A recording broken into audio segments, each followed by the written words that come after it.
They say they are desperate. Back home, they couldn't afford food for family. So many migrants fleeing political upheaval, gangs and droughts, looking for a new life in the U.S. Like Jonathan, who also came from Venezuela. Are you happy that you made it to the United States? Sí, bastante, porque Yes, it was a huge sacrifice, crossing jungles, many countries. It wasn't easy, he tells us. Hey, Shalom, we out here right now on our way to El Paso, Texas. Manager YAHANNA sent his men out to go and help the Hispanics at the border. You know what I'm saying? Our job is we're not commissioned to care about the rich. We're commissioned to care about the poor. Christ said, blessed are they that are poor in spirit. So that's what we're going to go do. We're going to go help our brothers at the border, man. You see right here, got the box truck, got the oxygen, ready to work. You know what I'm saying? We at a rest stop right now. So we about to get back on the road, get back to work. It's going to be a glorious day for Black Spanish Native men. So stay tuned. San Antonio, got Houston out here, RGD out here, Mexico out here, Saline, Austin, you know, all over, man. We about to head to El Paso, feed our Latino brothers from Central South America, Mexico, all over, man. We doing this is what we do, man.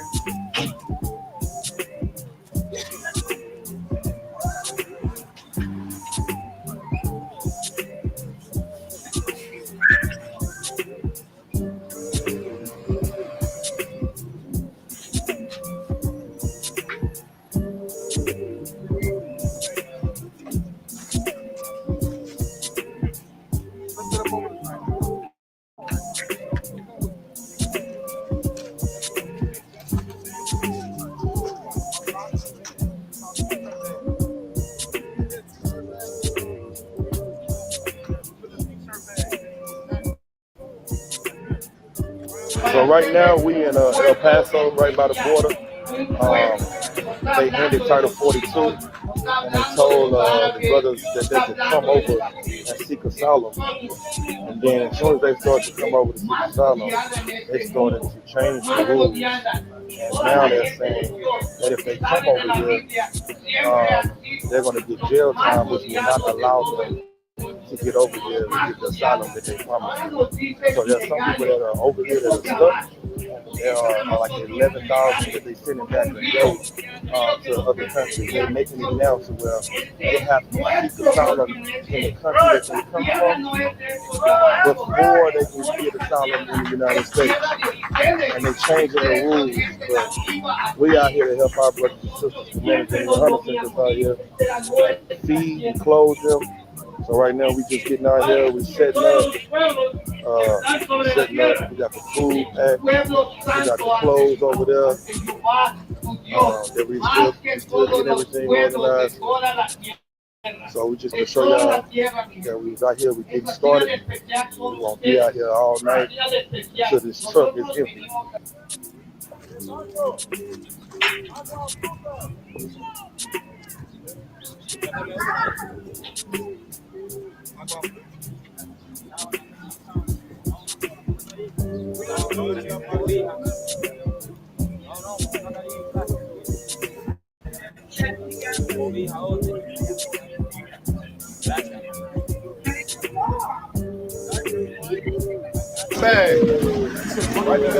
Lo que dice la Biblia, un pueblo santo.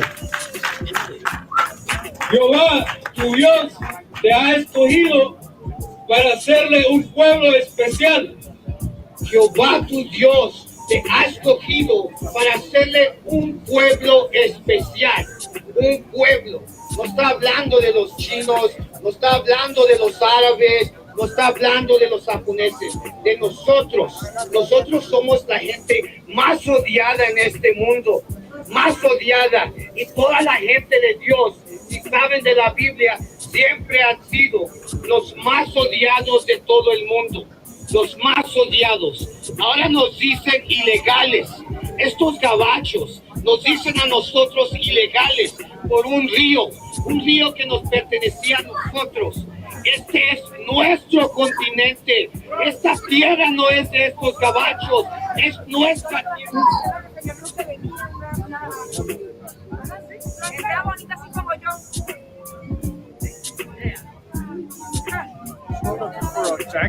They don't let her out. What? If they don't let him out, right now, Okay, that's fine. That's fine. Wipes? I mean diapers? Diapers?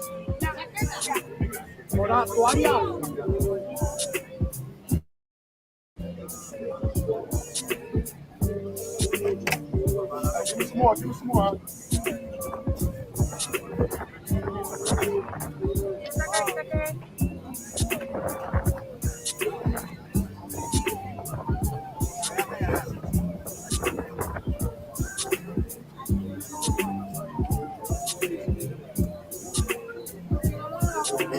Felino, ¿verdad? Y ellos adoraban a un gato, a un felino, Chilam Palam. Ellos adoraban a otros dioses también. ¿Por qué? Porque se alejaron, se olvidaron que ellos no adoraban a dioses, ellos no se metían con eso, ellos lo que eran los primeros en llegar.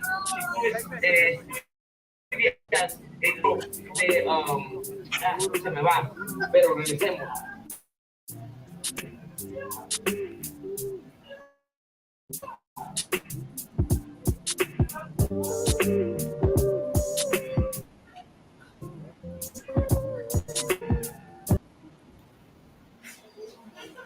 Hey, okay. I'm not even live yet. Hey, shalom, Israel. Once again, I'm here with you. You understand? To all the so-called black, Hispanics, and Native Indian, to all my brothers, I say shalom, Yahweh Shem Shabbat. To all the sisters, Yahweh Shemal, Taba Shem Shai. I'm Prison Officer 1000 out of y'all with the I.S.U.P.K, which is the Israelite School of Universal and Practical Knowledge. We started on 1 West 125th Street, Harlem, New York, under Commanding General YAHANNA.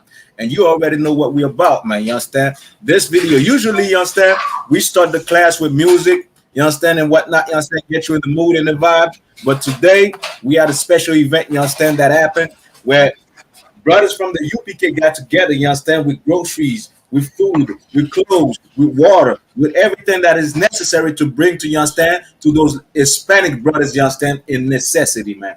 The same way, you understand, when the Asians were in the border of Texas, and we went over there to rescue them and to help them and to feed them and bring them the good news, we did that again, once again, and we do that all over this earth, in the reservation, in the barrios, in the ghettos, you understand? Wherever our people are at, we're gonna be there, you understand, supporting our people, giving their life back, you understand, to a nation that's been destroyed by the so-called oppressor, you understand, by the so-called devil the Bible speak of, man. You understand? We're bringing back life to our people, faith to our people, you understand? A little bit of hope to our people, you understand? And that's what you just seen in that video, which is, you understand, an amazing work, you understand, done under, you understand, by the I.S.U.P.K under Commanding General YAHANNA. And we're gonna keep doing this work, man. You understand? We're gonna keep doing this work because we understand what Christ did. We understand that Christ went to the 12 tribes of Israel. We understand that Christ gave the apostles a mission to go to the 12 tribes of Israel and feed them and clothe them and give them the good news. You understand? Especially there was prophecy that was stating, you understand, that where they will lose everything, they will lose their language, they will lose their identity, they will lose their homeland, they will lose exactly their culture. We're giving that back to a nation, you understand, destituted of everything, man. You understand? We're the only nation on the face of the earth that don't have these type of things as you see with the other nation. Well, in the I.S.U.P.K, we're giving that back to so-called black, Hispanics, and Native Indian, man. We're telling you that you are that chosen nation, man. You are that chosen generation. You are that wonderful people, you understand, that chosen people of the Most High. You are them people, man. And we're proving that not only by history, archaeology, biblically, and also by common sense and the life we live. We see, you understand, when you know history, you see that we are living exactly the same way as the Israelites were living in captivity, man. Why? Because it is also the same captivity. America did nothing but take the techniques, you understand, of the other nation that had us in slavery and use those techniques, man. This is what happened. This is what's happening. This is why we are hated, you understand, by every other race. This is why nobody give a damn about so-called black, Hispanics, and Native Indian outside of the UPK. Why? Because you are that chosen nation, man. And it's time for you to wake up. You understand? It is an amazing work, you understand? What these brothers have been doing, and still doing, and we're doing it also in Canada, man. I salute every so-called Black, Hispanic, and Native Indian, every man, every trooper, every officers, every captain, every generals. You understand in this truth, man. And the I.S.U.P.K, we are the home of the truth. We are not affiliated with no other Israelite group. If you see them out there, they're not in black. You understand? Black boots and braids. You understand? They don't rock the shield of David. You understand? They don't say Shalom, Yahbashim, Yahshabarakatah. You understand? If you don't see them, you understand? It's not one West. Well, you know what I mean? It's not the truth. You understand? It is not the truth. Understand? So get in these classes, man. Get in this truth because you understand it will save your life, man. You understand? With me, I have Officer 500 Barakala Shalom, Priest Yahbashim Shabbat. Shalom, Yahbashim Shabbat. What's going on, Priest? Yeah, thank you. Yes, that. Okay, understand? Can you hear me now? Can't hear you. Hold on a second. We got another powerful priest. We have Officer 500 Shah 1. Shalom, Priest Yahbashim Shabbat. Yahbashim Shabbat. What's going on, Adwani Wa'akim?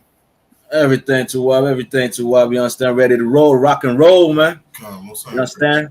And just like you see, you understand, we are the I.S.U.P.K Canada. We missing Officer 1000 Zabaja. Hopefully he'll be there, you understand, with us shortly. You understand? But we are the I.S.U.P.K Canada, man. And we're doing amazing work as well in this, you understand, in this country. In this country, you understand, where Native Indian, you understand, are supposed to run and walk freely and be the owners of this land, you understand, the richest people of this land.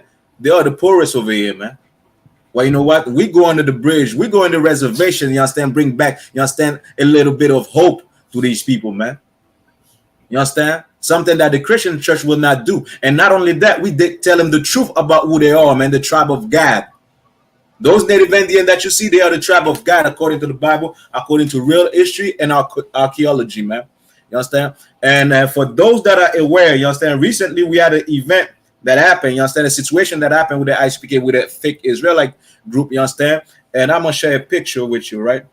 Give me a second, Akim, all right? Bear with me, share. Windows. I know y'all seen this, Akim. This is what happened, you understand? When that happened last week, right? Last weekend, right? Concert. You understand? Last weekend. All this for teaching the truth. Now, keep in mind the video that I played earlier, you understand, the beginning of class, where you saying the I.S.U.P.K feeding the native Venezuelan, the I.S.U.P.K feeding, you understand, the poor, you understand, those that are in time of need, you understand, relieving the oppressed, you understand, speaking to the fatherless, you understand, going to the widow, you understand, and saving her, you understand, from a trouble, man. Meanwhile, there's another group, you understand, that came against us, and it resulted, you understand, to this situation. One of us, you understand, 4 of us being arrested. You understand? This happened, and this is going to happen. Why? Because as the title, you understand, of this class, you got to, for following class, is to be ready to die for your brothers, man. You understand? We had 4 brothers against 30 of fake Israelite group, you understand, and wearing purple, man. And those 4 brothers, you understand, they were ready to die for one another. You understand? This is something we don't see outside in the world. This is something, you understand, you could be in whatever gang. You understand? You stack up, blood, but you know when drama come, what they do? They snitch on one another, man. They give up one another, man. You understand? The police come, well, you understand, they're ready to point the finger. He's the one selling drugs. He's the one doing this. Well, you know what? In the I.S.U.P.K, we're ready to die for one another. And since everybody want to claim, well, I love, you understand, the Christian love so much, also Barakala, it's about love. We're supposed to love one another. Well, also Barakala, bring me to John chapter 15, verse 13, Bible question. You understand? You say, well, it's about love. You got to love one another. Not even understanding the context of love and what it takes to love, man. Right. You understand? Loving somebody, you understand, is not something with feeling and emotion. It is a duty. You understand? Just like these 4 brothers, you understand, were ready to die for one another. It is a duty to love. It is a duty, you understand, to be ready to give your life for another, man. Didn't Christ do the same? Didn't Christ say, you understand? Well, I love Israel. I'm gonna die for Israel. Didn't Christ say to follow him in every way? Well, you better be ready to die for those you love. You understand? In the UPK, we understand that. You understand? Thank God for coming in General YAHANNA. You understand? Because otherwise, we probably would have been in jail. We probably would have been one of those brothers in the street, you understand, snitching on another brother, you understand? So we don't go to jail. So we could be outside. We probably would have been one like what you might call it, you understand? That dude, 6'9". You understand? So I could have it good, but my brothers get stuck in jail and die in jail. You understand? We probably would have been one of those brothers. You understand? But thank God for coming to YAHANNA and the I.S.U.P.K. We understand the context of love according to the Bible, man. Go ahead, Officer Barkel. This is the book of John, chapter 15, verse 13. Greater love has no man than this. Hold on. The greater love has no man than this. What you're about to hear is the most ultimate love. There's no love greater than that. No love greater than that. This is the epitome of love. This is the main idea behind love. This is, you understand, the example of love that, you understand, that is necessary to be shown. Let's go. That man laid down his life for his friends. Woo. That man laid down his life for his friend. What does that mean, Officer Barker? Does that mean I gotta lay down on the ground? Lord one. So what does that mean? Lay down his life for his friend. It's a lot, one. It's to sacrifice yourself. Yeah. Right. Sacrifice yourself, man. Lay down your life, man. How do you sacrifice yourself, please? One. If you're in the world, you give up the lifestyle that you're living in the world to come into the I.S.U.P.K. one. Yeah, but give me more. Give me more. That's true, but give me more.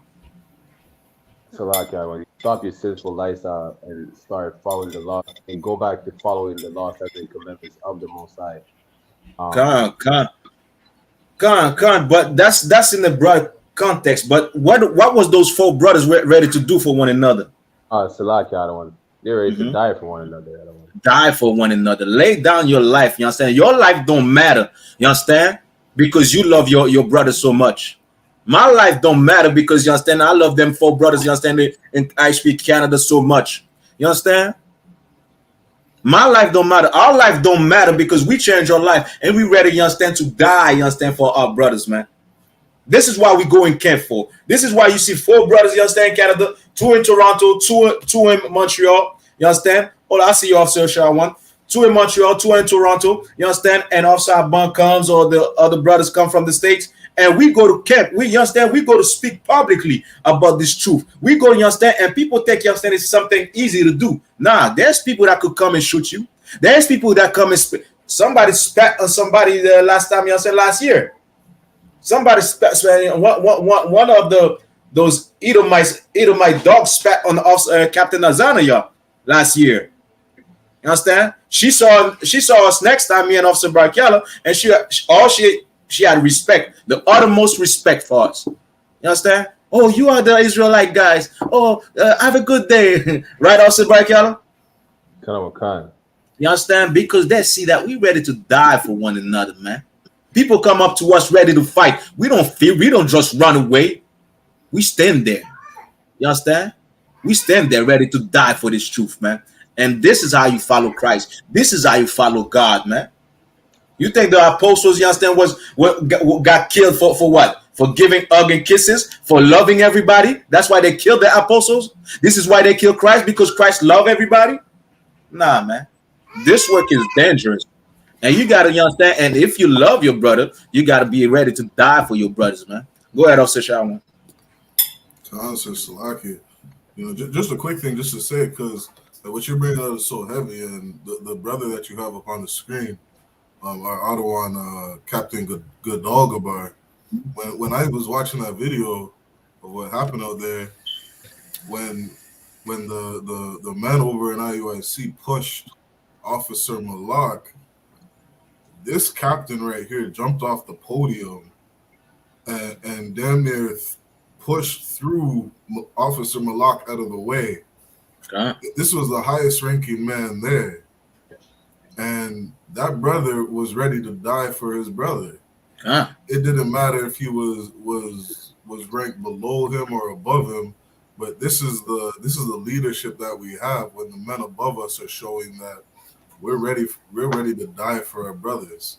That example that they teach to the younger men is what builds up this school. Because General Muhammad says it all the time, like we have a righteous leader. And General YAHANNA and the men above us, they teach us how it is we are to be. So you know what I mean? Like just a shout out to Captain Gadalga, but that brother, he was so quick running in front of Officer Malak because he was ready to die for his warriors that were out there with him. Right, give him a hand, man. Got the bar, you understand? And the KC4, man, you understand? Give them a hand, man, for their amazing work. The glorious KC4, you understand? And what you say is powerful. And even on top of that, if I may add to what you were saying, also Shawan, the IUIC dudes, you understand? When he got arrested, said he had a gun. Right. Meanwhile, that brother ain't scared to die. Right. IYC was still looking, you understand, for this brother's death. Just like, you understand, they killed Joey Morgan. You understand? They lied to the police, say, well, he has a gun. Yeah, and we know what happens when, you understand, a police officer, you understand, hears that a black man has a gun.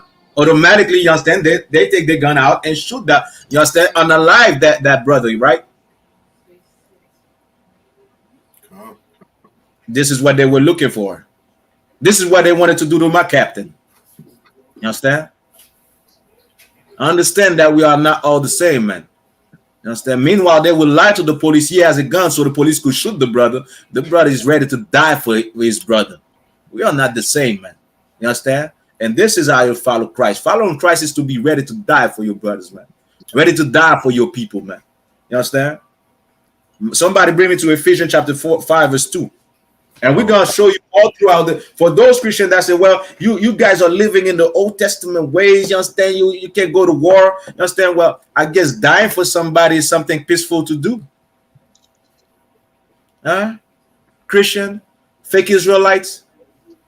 I guess dying for somebody, you ready to die for somebody, it's something that you got to come with open arms. Sometimes you got to fight for, you understand, for your brother. And you don't want to end up dying, man. Right. You understand? Well, we're ready to do that in the I.S.U.P.K because we understand the sacrifice of love. You understand? The sacrifice of love is to be ready to die for the person that you love. Ready to sacrifice yourself for the person you love. Ready not to be selfish and save your life. You understand? But to be ready to lose your life. And what did Christ say? He that's ready to lose his life will gain what? Will gain it. Will gain his life, man. You understand? It is not just open arm. I love you. I love everybody. That's not love. Love is action, man. We understand that in the UPK. Go ahead. So who got the verse, Bible question? Come on, sir. Got one. I got it. Ephesians Oh. chapter 5, verse 2. Oh, hold on a second. Hold on a second. Also, Shawan, can you bring also prepare John chapter 10, verse 15, Bible question? Come. Go ahead, Officer Barakel. Come. Ephesians chapter 5, verse 2. And walk in love, as Christ also has loved us. What a love, like Christ loved us. You understand? What a love. What? Look at this love, man. Look at what Christ did for us. Look at the type of love Christ had. Go ahead. Khan, and hath given himself for us. And did what? Hath given himself for us. Christ did die for us, right, Akim? Christ died for the 12 tribe of Israel. That was his mission since Matthew, the 1st chapter. Is to die, you understand, to save the children of Israel. You understand, to bring repentance to the children of Israel. And how you bring repentance? By a living sacrifice. And Christ was that living sacrifice for us to go back to the Most High. For us, you understand, to be able to, you understand, once again, to be the children of God once again, man. You understand? What type of love, you understand, Christ have for his people, you understand, for him to die for his people, man? We see love every day. Your pastor won't do that for you. Don't think your pastor will say, well, we got to be like Christ. He won't die for you. You understand? If anything, y'all say, if there's a fire in the building, your pastor is running away and leaving you behind. You understand? Your pastor is going to be whoever can make it, make it. You understand? I pray you do. That's what your pastor is going to do. He's going to leave you behind and don't care about you if the church is on fire. Well, you know, in the I.S.U.P.K, we are trying to go back in that fire and try to save any brother or sister or child we could, man. You understand? I pray you understand, man. Keep on going. Khan. An offering and a sacrifice to God for a sweet smelling savor.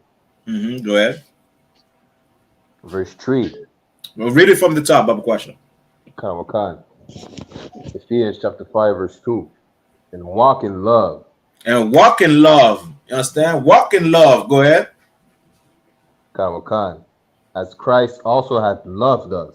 As Christ also have loved us. Walk in love. Which means what? Do exactly. Show that same love that Christ showed to the people of Israel. You understand? Show that same love that Christ showed to the nation of Israel. Show that type of love to one another. And what did he do? You understand? He died for his nation. Well, right. What should you do? What should you do? You understand? You should die for your brothers. Walk in love. This is you understand? You should be ready to die. And not only that, the apostles did the same. You understand? The apostle got put to death. Paul got put to death. Why? For loving his people. Understand? They walked in love. Your pastor is not walking in love. Your fake Israel group is not walking in love. All type of deviancy and lust in the church and those fake Israelite group. But you know what? We will stand 4 brothers and 30 brothers. 2 brothers in front of 1,000 brothers. You understand, brother? 2 brothers in front of 1,000 sinners. We won't budge.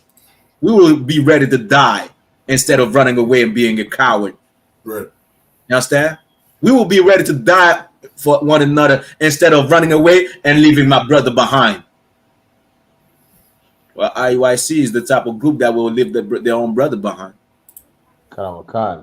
Your Christian church is the same way as the IUIC. They will leave their own brother behind.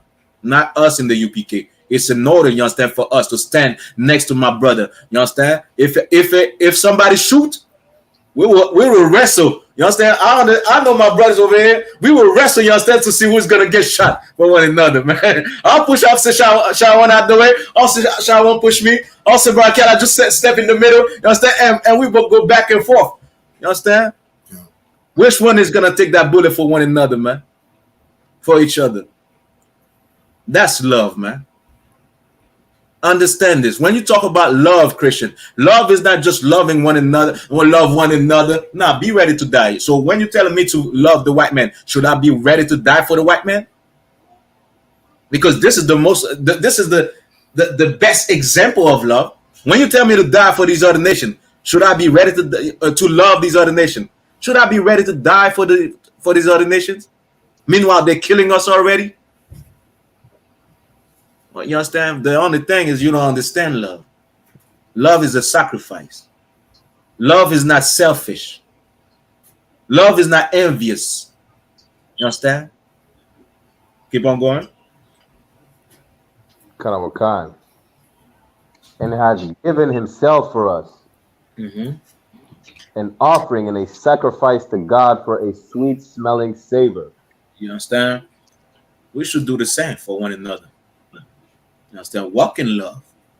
We walk in love in the UPK, man. You understand? If any of you brothers want to add something or precept, go ahead. I don't cut me up in. Salakia. Go ahead, please. Salakia, if I may. Of course. I remember thinking too on this verse. Yeah, I mean, I just remember one time just kind of reflecting, just kind of thinking about these scriptures, right? And I remember one time thinking, yeah, I mean, if ever there was a situation came up where I had to die for my brothers, it was like I would try to give everything I could to make sure that my brothers would be safe, so that they could continue to do the work of the Lord. You know what I mean? And it's like, Lord willing, they do it better than me, better than, you know what I mean, better than they ever did before. God forbid it ever came to that point where I had to give my life for my brothers. And I remember as I had that thought, it was like, it was like I was starting to understand better the sacrifice that Christ gave to us. Where it was like he died so that it was like he was that ultimate sacrifice. Like he died so that when we would look at our lives, it would be like a brother that didn't deserve to lose his life lost it so that I could be different. Right. It was like he sacrificed his life so that I could be better. Right. And it's like, how could I spit on that?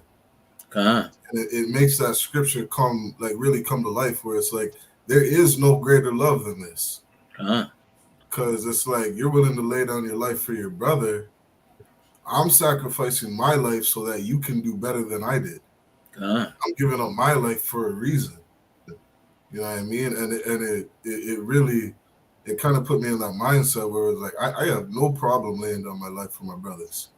Because they better do a better job, and they better keep doing the work of the Lord, so that my sacrifice doesn't be for nothing. Right. And what you say, give us a shot one hand, man. You understand? What you say, priest, is really powerful, man. You understand? And this is what the Christian church doesn't get. Right. Well, you got it in the UPK, man. Right. You understand? Absolutely. Giving your life for somebody, you understand? When that person dies for you, that's supposed to motivate you to change, to even be greater. You understand? It's supposed to make exactly, you understand, this work that we're doing even greater. Understand? Just like this is why, you understand, Christ, we respect Christ by following his law, and we go 100% in our ways, you understand, to even be better, because we understand the sacrifice that Christ made. We understand that, you understand, that this is just like you said, Officer Shawan, this is a man that was just, that never committed no sin, that got killed for what? For me, you, Officer Barkala, and all of us, you understand, the 12 tribe. Understand this will change your life. What you understood, Ak, you understand, in this precept, if the Christian church, if these other fake Israelites understood that, they would have been one West. If they really love Christ, you understand? Because the sacrifice that somebody make for you is supposed to make you want to change and have that love for out of the love for that person, you will walk in a different light or a different way. You understand? That's what you said is really heavy, priest. Understand? All right. You got the other verse for me about the question? Come on, sir. This is the book of John, chapter 10 and verse 15. As the Father knoweth me, even so know I the Father. And I lay down my life for the sheep. Verse 16. And as the Father, read that again, Bob question.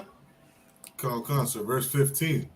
As the Father knoweth me, even so know I the Father. You understand? As God knows me, this is what Christ is saying. As God knows me, even I know the Father. What does that mean? I know the Father.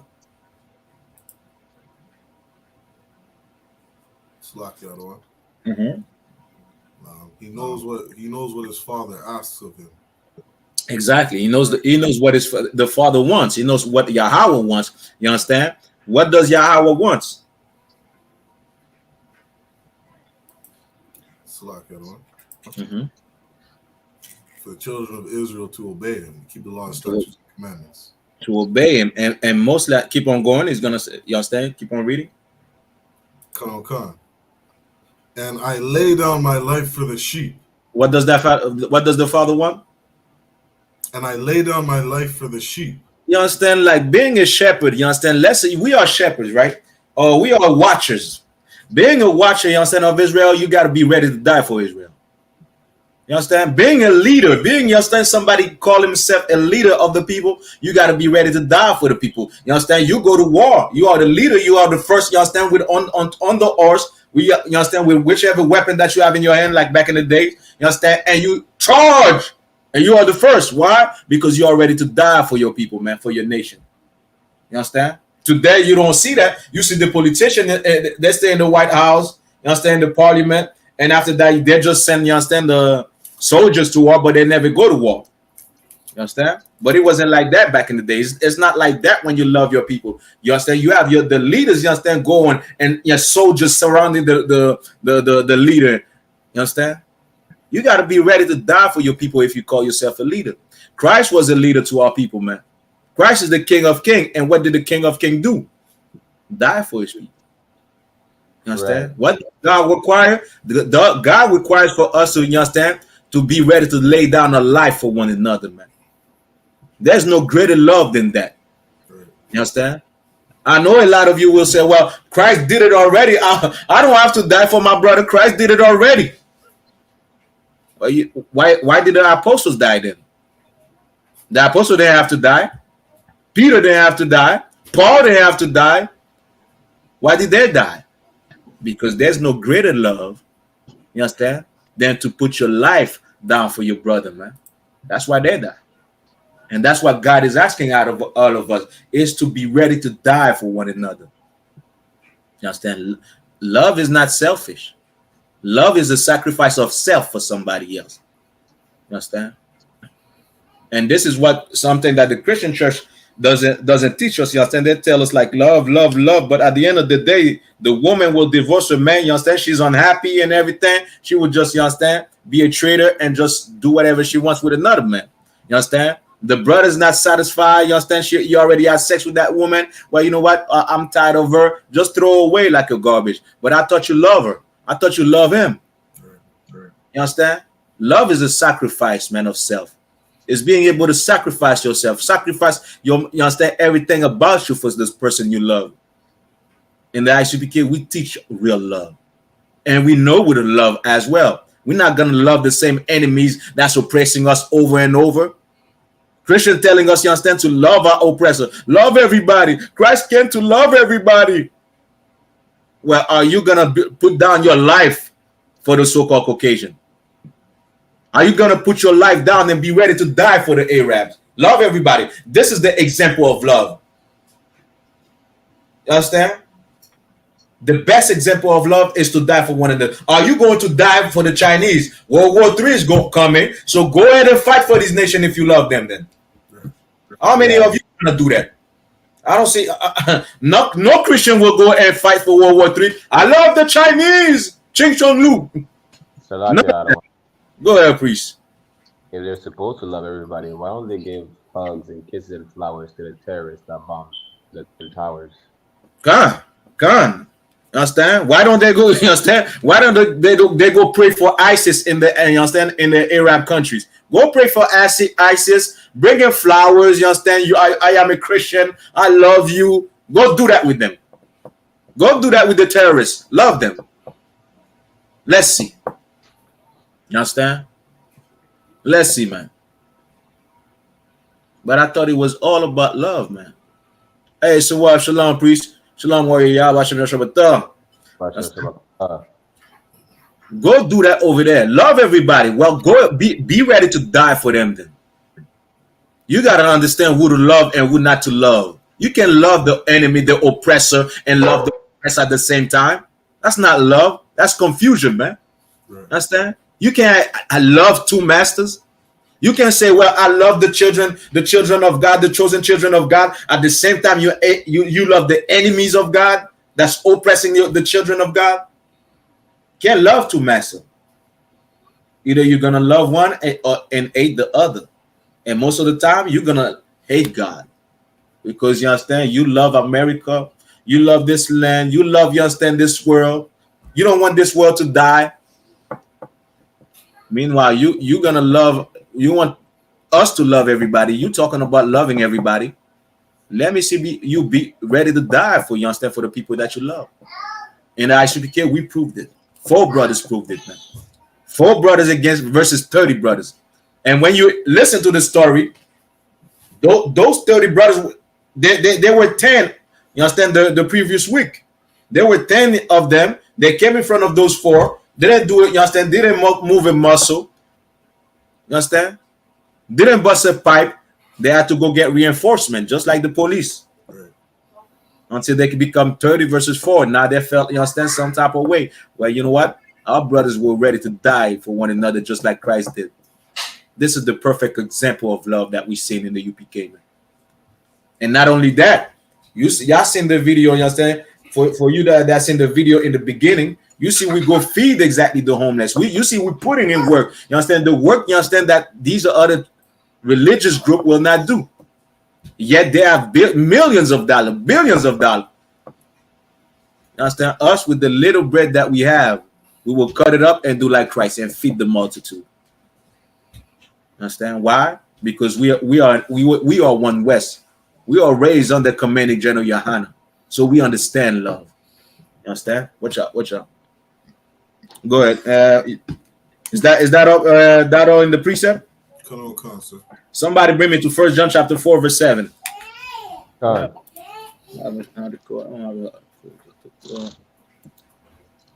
this at the end. It's the book of 1 John chapter 4 and verse 7. Go ahead. Beloved, let us love one another. Let's do what? Love one another. Here you go, Christian. Let us love one another. It's all about love, right? Beloved, you understand? Beloved, love one another. Love everybody, beloved. Go ahead. For love is of God. For love is of God. Go ahead. And everyone that loveth is born of God. Everyone that loveth is born of God. So you understand, if that, according to Christian, if I don't love these other nations, I am not of God. Let's keep on going. And knoweth God. Go ahead. And knoweth God. The same way, like you understand, Christ said, I know God. Somebody that loves, you understand, one another or their brother knows God. Just like Officer Shah once say, how do you know love God? By, you understand, you know what God wants. You know exactly, you understand, God wants. And what God wants, they are in the in his commandment. Not only the 10, all of his commandment. They are in this word. You understand? They are in this word, in this Bible. You understand? Keep on going. Come. Verse 8. He that loveth not knoweth not God. Somebody that don't love is one another or their brother or their sister is not of God. According to Christian, if I don't love the other nation, I'm not of God. Let's keep on going. For God is love. Verse 9. For God is what? For God is love. Did God ever hate? Come. Oh, so Christian don't know that. Christian don't know that God hates. God is love, Christian. Well, God is love. God is love all the time, right? God is good all the time. But Christian don't know that God hates. Malachi chapter, y'all don't have to go there, you understand? Malachi chapter 1. You understand? We'll tell you that God hates. And God hates a nation of people, specifically. You understand? So that love is not talking about everybody. Keep on going. Come. Verse 9. In this was manifested the love of God toward us. And toward who? Toward us. Toward everybody. Toward us. Toward the Chinese. Toward us. The Caucasian. Toward Israel. Toward us, Israel. The us is Israel. You understand? This is written for Israel, not for everybody. Toward us. The love that God has toward us. Go ahead. Because that God sent his only begotten Son into the world, that we might live through him. We might live through him. What does that mean? To live through Christ. Go ahead. That we would be able to live because of the sacrifice Christ did. Exactly. And how do we live through Christ? So go ahead. We change our lives. We obey on that side. Yes, exactly. But bring me more home since this for the subject.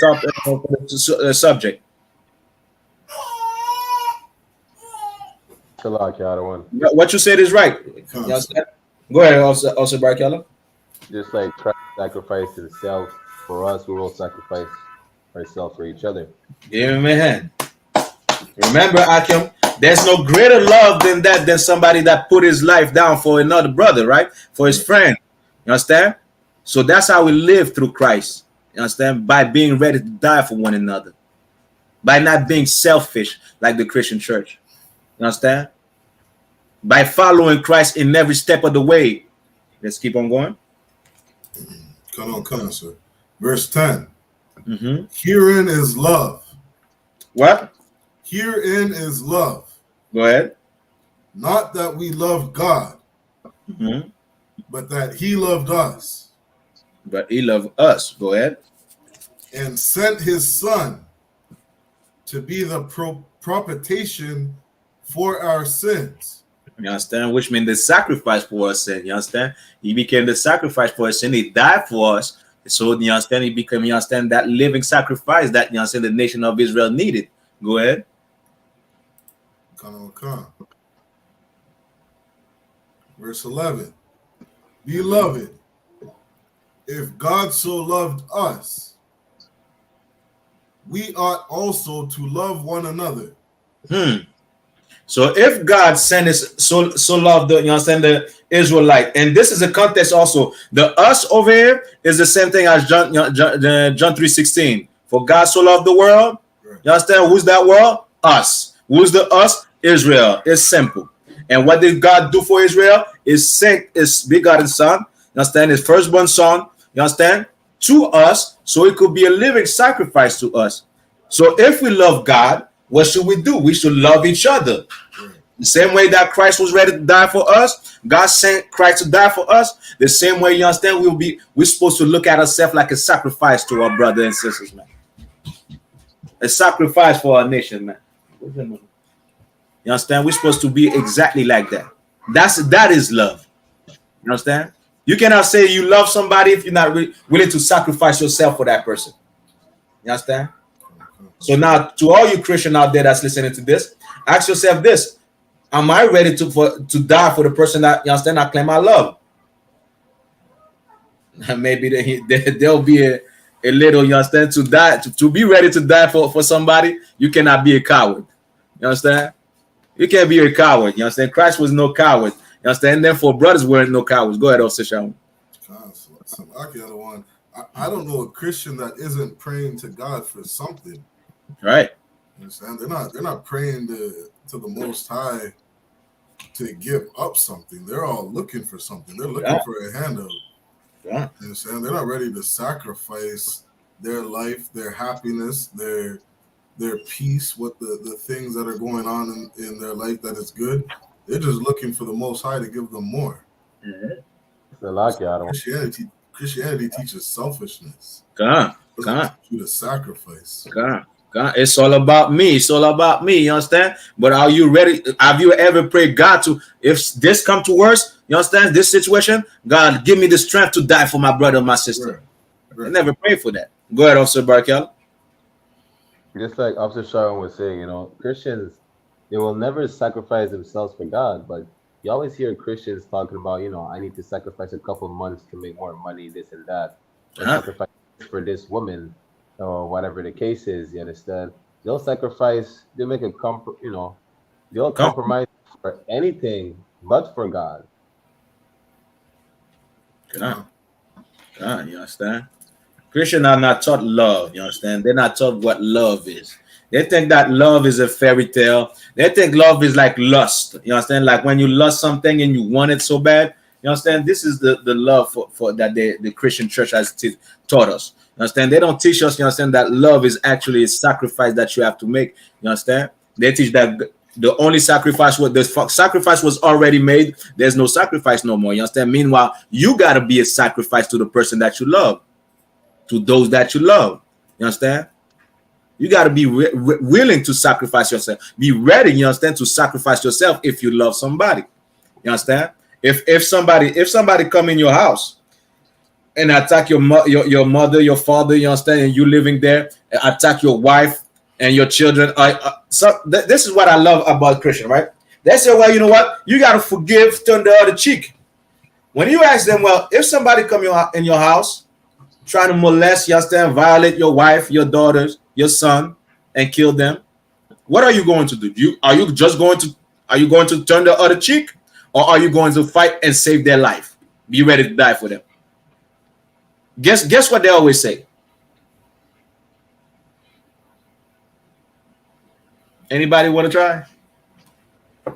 What's that question?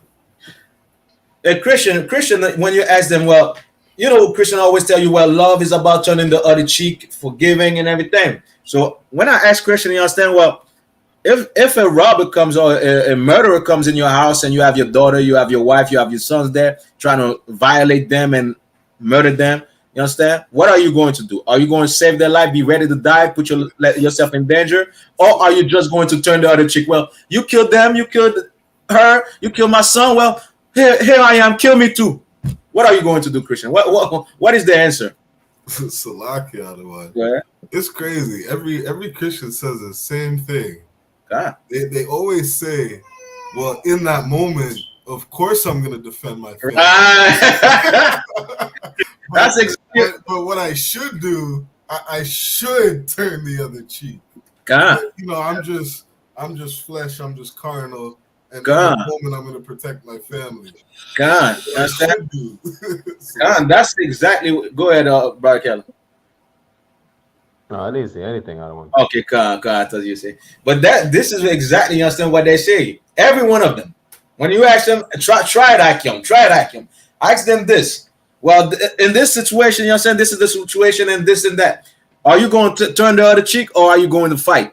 Well, you know what? I'm going to fight for that moment, you understand? Like, what happened to turning the other cheek? Well, you know what? You understand? I'm not perfect, brother. Okay, I don't want, if I may. Go ahead. It just shows how hypocrites Christians are because they don't even believe in what they say.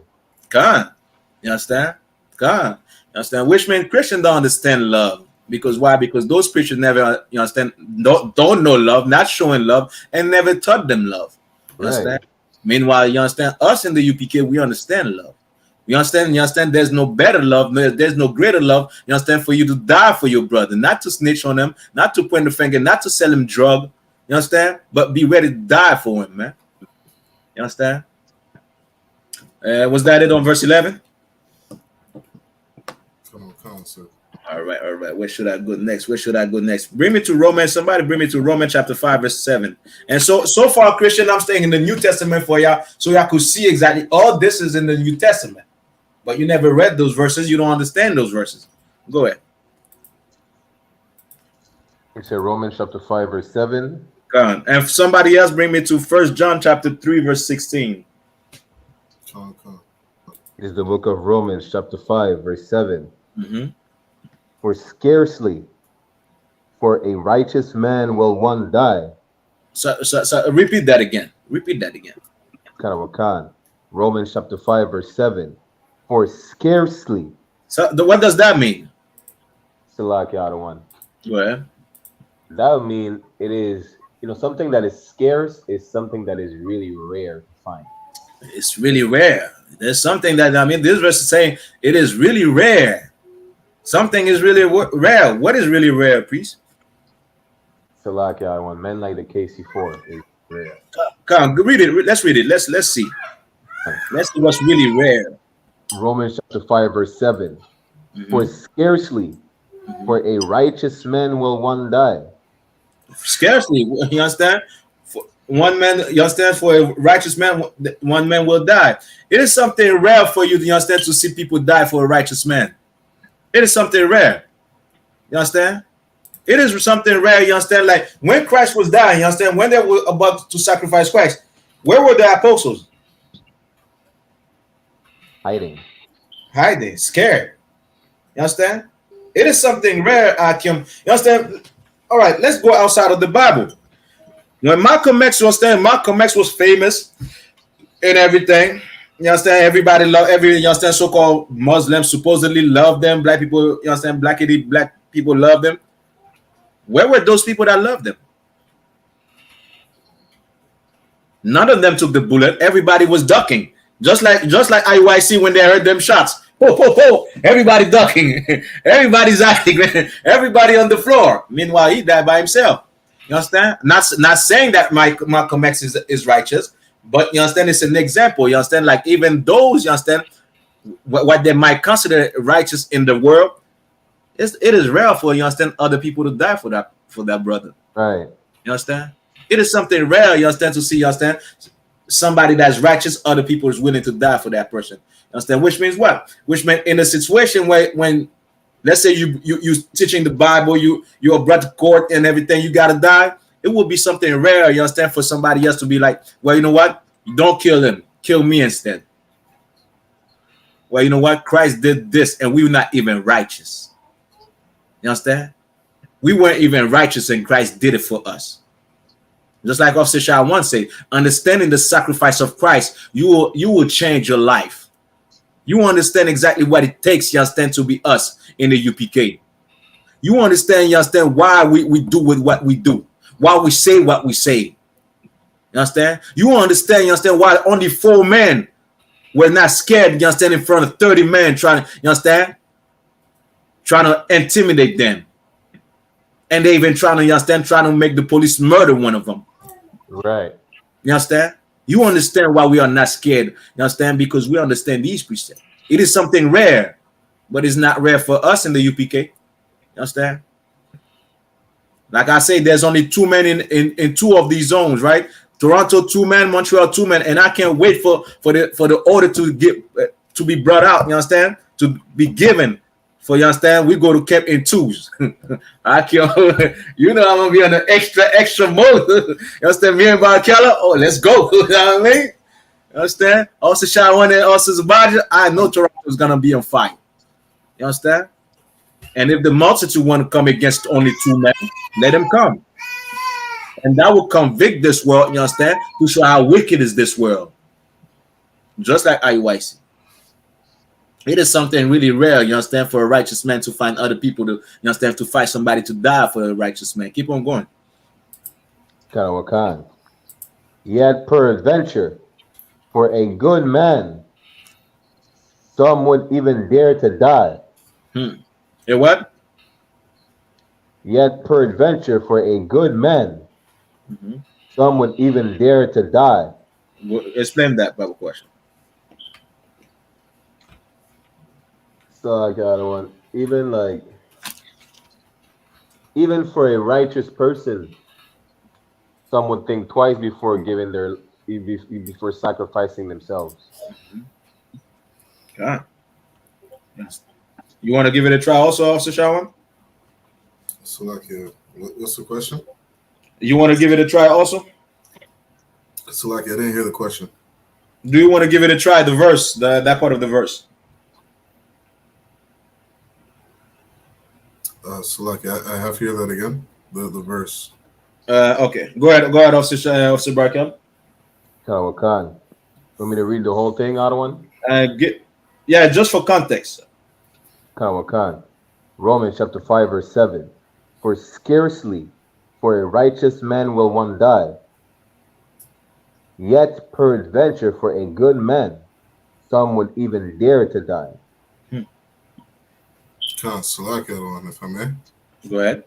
Yeah, right. It's such a rare thing, right? Like it says in the book of Ecclesiasticus, out of 1 man out of 1,000, I found a righteous brother, right? Like the scriptures talk about it all the time. That, you know what I mean? Like it's such a rare thing for there to be a man that actually obeys what the Most High wants. You understand? And so for a brother to give his life for another brother, it's a rare thing. It's a rare thing for a man to love to truly love another Black, Hispanic, and Native American. And so that's what the verse is speaking on. Go ahead. Well, that's the first part. Go ahead with the second part. So, can you read that last part for me? Khan.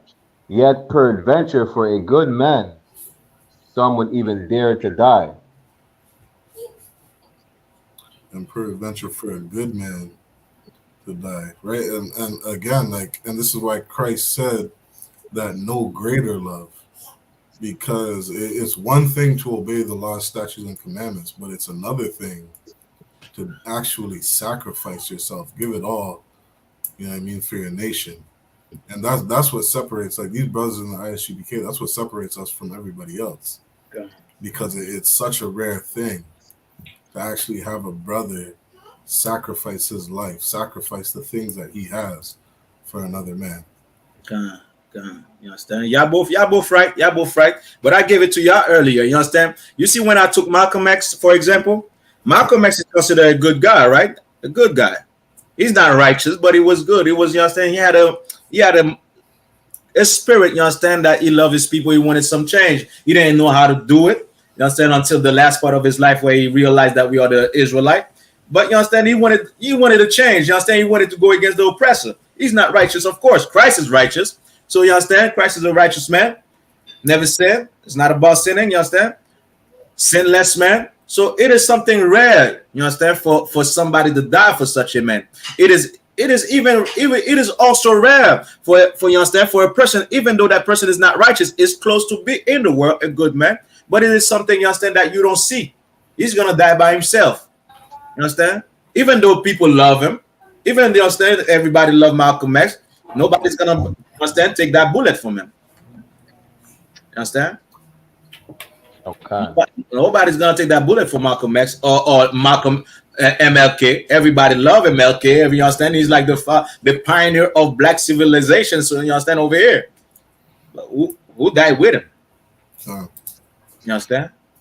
Understand? And this is why you understand there's no love outside of, you understand, outside of this Bible and outside of the UPK, because nobody's willing to die for one another. Nobody's willing to die for their brothers and their sisters, man. You understand? Well, it's that, you understand, if you want to follow Christ. You understand? This is the part, you understand, the Christian church doesn't tell you. It takes exactly that, if you want to follow Christ, is to be ready to die for one another. You understand? Right. Understand? Good. All right, let's get more. That was it on the verse? Let's bring it to First John chapter 3, verse 16. 3:16. Jean 3, verset 16. First John chapter 3, verse 16. Come, sir. Verse 16. Hereby perceive we the love of God. Go ahead again. Hereby perceive we the love of God. Hereby perceive we the love of God. You understand? Now we understand the love of God. We see the love of God, what it is. Let's go. Because he laid down his life for us. Because he laid down his life for us. You understand? That's how we see the love of God, because Christ died for us. So you understand? Christ died for the Israelite. So we have a living sacrifice, you understand, to change back in our ways. You understand? In our true ways, in our true culture.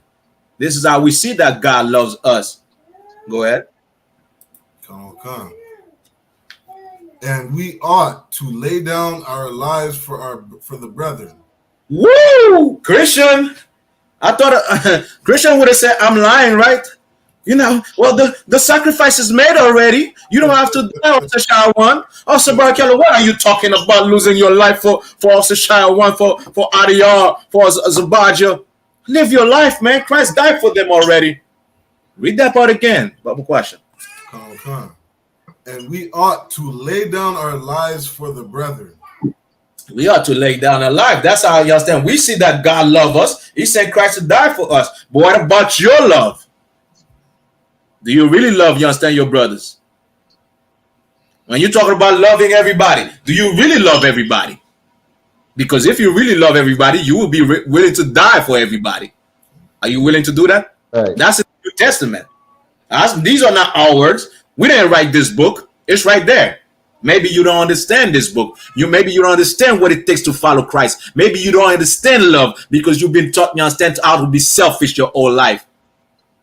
You understand? In the UPK, we understand what love consists of. And love consists of what? Go ahead again, Officer Shawan. Okay. And we ought to lay down our lives for the brethren. Ooh, there's no greater love than that. I don't know about you. I'm like, you understand? If a brother died for me, you understand? Hey, I would look at that brother not like as Christ, but you understand, like as a motivation for me to do better. You understand? Right. To carry his name on my back and to be like, you know what? Because of what he did for me, I'm gonna do better. And if we understand the sacrifice of Christ, we would have done better. You understand? You understand? Most are in Christ. And this is what we understand in UPK that you're not gonna ever get in your Christian church. You cannot be selfish with love. Why? Because you got to be ready to give your own life for love. Who's ready to do that in the Christian church? They're fighting every day in the Christian church. They're molesting kids in the Christian church. A brother, you understand, have his wife, and you understand another brother have sex with his wife in the Christian church, not in the UPK. But you know what? I'm ready to die for, you understand, Officer Shawan house. I'm ready to die for Officer Zabajah's house. You understand? I'm ready to die for Officer Barakali, you understand, and his brothers and sisters. You understand? That's love. That is love. And you only find this kind of love inside of the UPK. Show me where else. Right. Show me where else you're going to find 4 brothers versus 30 men, and those 4 brothers, you understand, stay there and they didn't run away. You understand? Even when they called the cops, got arrested. Just like that brother we seen, Captain Gabar. Understand? This is love. Read that verse again, Baba Kwasha, for the Christian, for those in the back. So this is the book of 1 John, chapter 3 and verse 16. Hereby perceive we the love of God. Perceive we the love of God. We see the love of God. We understand the love of God. We perceive something. To perceive something is to see it, to understand it. We perceive it. Now we understand the love of God. Go ahead. Because he laid down his life for us. Because Christ died for us, so we understand the love of God. Go ahead. And we ought to lay down our lives for the brethren. And we ought. What does that verb we ought mean? If I may. Go ahead, of course. We have to. We have to. You understand? He said we are required. You understand? We are required to do what, Officer Shawan? To lay down our lives for the brethren. To lay down our life, to be ready to die for the brethren. Now think again, you understand? Now, next time a Christian tell me, I love you, brother. Are you ready to die for me? Christian will say, Christ died for you already. I don't have to die for you. Christ died for you already, man. And we have a mighty priest over here on the line, you understand, with us, live with us, also 1000 Zavaja. What's going on, preach?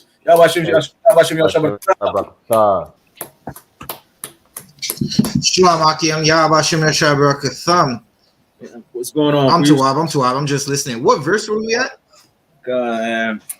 We are 1 John chapter 3, verse 16. You understand? This is what Christians don't understand. You understand? Love is not something sweet. Love is something, you understand, that denies yourself of the pleasure of the. If you have love, you know what happened? It is easy to fight lust. How? By loving your brothers and sisters. It's something easy to fight lust, Akim. By loving your brothers and sisters. You understand? You fight any kind of lust. You understand? You get off that weed because you understand you love your brothers and sisters. So you got to be somebody, you understand? You got to be a walking light for your brothers and sisters. You understand? You got to be walking like a living sacrifice for your brothers and sisters. Yes, we know that Christ already died for us. You understand? But we ought to die. We are required to die for one another, to put our life down for one another. Following Christ required that. You can't say you love Christ and you follow Christ, you ain't ready to die for your brother. So think twice when you say you love everybody. Think twice when you understand you use John 3:16. For God so loved the world. You understand? God didn't give, you understand, send Christ to die for the oppressor, for the white man that's killing his own people, his chosen people. You understand? He sent Christ to die for you, and you ought to die for one another, man. So are you willing to die for the white man when the white man is already killing your own people, almost exterminated the native Indian? Are you willing to die for them? Because this is the ultimate sign of love. What would you do, Christian? Don't say you love me, Christian, because if you love me, you got to be willing to die for me, according, you understand, to what the Bible says. New Testament. You understand? Was that it, priest? Come on, sir. Go jump to chapter 4. Bring me to verse 20, Baba question. 1 John chapter 4, verse 20. Verse 20. If a man say, I love God, Mm-hmm. and hateth his brother, If a man say, I love God and hated his brother, go ahead. he is a liar. Is it what? He is a liar. You understand the UPK? We don't hate our brothers, man. We love our brothers. You understand? We love our brothers. You understand? We hate the sin. We hate sin. You understand? We hate the cowards. You understand? Part. You understand the coward spirit on our brothers. You understand? Like the you understand? Like those purple police. We don't hate them as being an Israelite, but we hate. You understand the sin, the lust. You understand that they're living through, the sin that they. You understand they're doing. You understand? Let's go. For he that loveth not his brother whom he Go hath ahead. seen, Go ahead. how can he love God? How can you love God? Go ahead, Salaki. How can he love God whom he hath not seen? How can you say you love God, right? You love God. And to love God, you understand, it will require you to die, just like the apostles. How would you say, you understand, I'm ready to die for God? I'm ready to die for God, because if God sent me, I will to die. I will die for you, God. Meanwhile, you're not ready to die for your brothers. You seen your brother. You seen your brother in hell. You seen your brother, you understand, in this condition, but you're not ready to die for your brother. How can you say you're ready to die for God if God sent you to die? It doesn't make sense, all right? Because you're not seeing God. At that point, you know what happened? Maybe it's just now you recognize, you understand, the psychosis in your mind. Now you understand when it is about the time to die and God sent you to die. Well, man, that voice in my head, I think that's the devil. Now you say, I think it's Satan talking to me, sending me to die now. That's what Christian will say. You understand? The whole time, you understand, I love God. God talk to me. You understand? God talk to me. Let that voice say, you understand, well, you got to die for your brother. You got to die for me. Well, you know what? I gotta go get this. I gotta go see the psychiatrist because that voice is telling me to die. You understand? That's what's gonna happen. You understand? You want to be able to be. You understand? Be able to be a man, or you understand, or somebody that's willing to die for God. Be willing to die for your brother, because that's the ultimate sign of love. And if you're not willing to do that, how can you say that you're willing to die for God? You understand? And you never seen God. You understand? How you show you love God? You understand? By loving your brother. Understand? Keep on going. Verse 21. And this commandment have we from him. Go ahead. That he who loveth God, love his brother also. This is the commandment, you understand, we have from him. If you love God, you love your brother also. And what is the ultimate sign of love? Loving your brother. Salak, the other one. Go ahead. You sacrifice yourself for your brother. You sacrifice yourself for your brother. Understand? You'll be ready to die for your brother. The most ultimate price is to die. You understand? The most ultimate sacrifice, proof of love, is to die for your brother, man. You understand? Be willing to do that. That's how you prove you love God. You understand? We seen it in the UPK with 4 brothers, Akim. Understand? And I think I say to what y'all was shy for, you understand, for me being in the school and me being next to you, Akim, because we seeing things that's straight out from the Bible in the school, man. Right. Understand? We seeing 4 brothers willing to die, you understand, in front of 30 men, 30 wicked cop, you understand, dressed in purple. We seen them men ready to die, and you understand, no fear. That remind me of the story with the 7 brothers, man. 7 brothers and the mother, you understand, that was willing to die because they didn't want to eat pork. That's what it takes, man. You understand? Christian, serving God is not something that's lightly, man. Serving God is a how you say fardeau of Sebarakala? It's a burden. It's a burden to what, a priest? You understand? Serving God is a burden, man. You understand, on your shoulder. Why? Because you got to be willing to sacrifice your own flesh, sacrifice your own lust, sacrifice your desires, sacrifice yourself if you have to, man. And you got to do it for your brothers before you do it for yourself. Understand? You got to be willing, you understand, to die for those brothers and sisters, man. And I.S.U.P.K, we are taught that. Understand? Keep on going.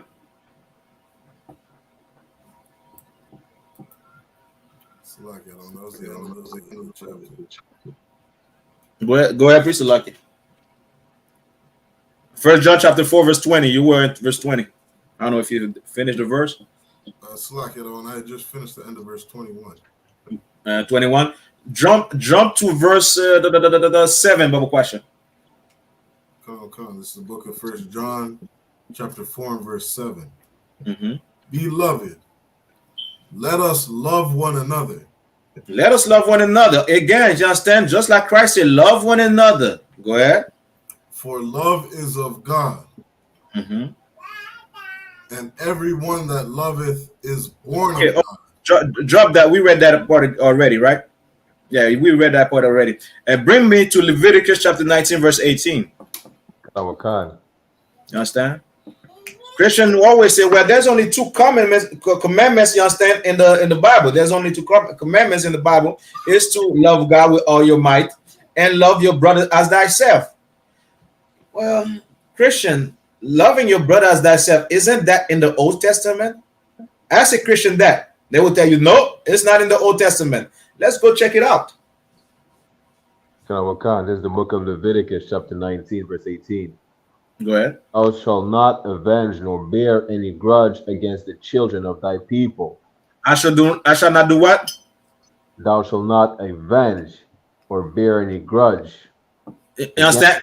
Stop there. I shall not avenge. You understand? Avenge not thyself. That's in the New Testament, right?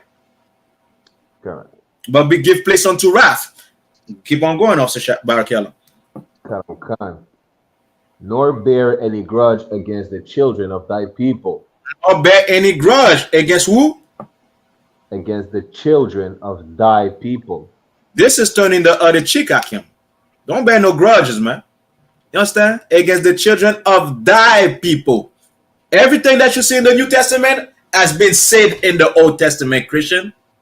Because what were they using in the time of Christ? The Old Testament. There was no New Testament in the time of Christ. They were using the Old Testament. So everything they spoke about or they taught is in the Old Testament. You understand? Avenge not thyself, but give place unto wrath. That's in the New Testament. You see it in the Old Testament. Turn the other cheek, which means what? Don't hold no grudge against, you understand, one another. Why? Because if I hold a grudge against you, what would I do? I will act upon that grudge. You understand? I will avenge myself. Turn the other cheek. You understand? Keep on going. But thou shalt love thy neighbor as thyself. Whoa, Officer Barkel, I don't know where you're reading, because this is definitely not the Old Testament.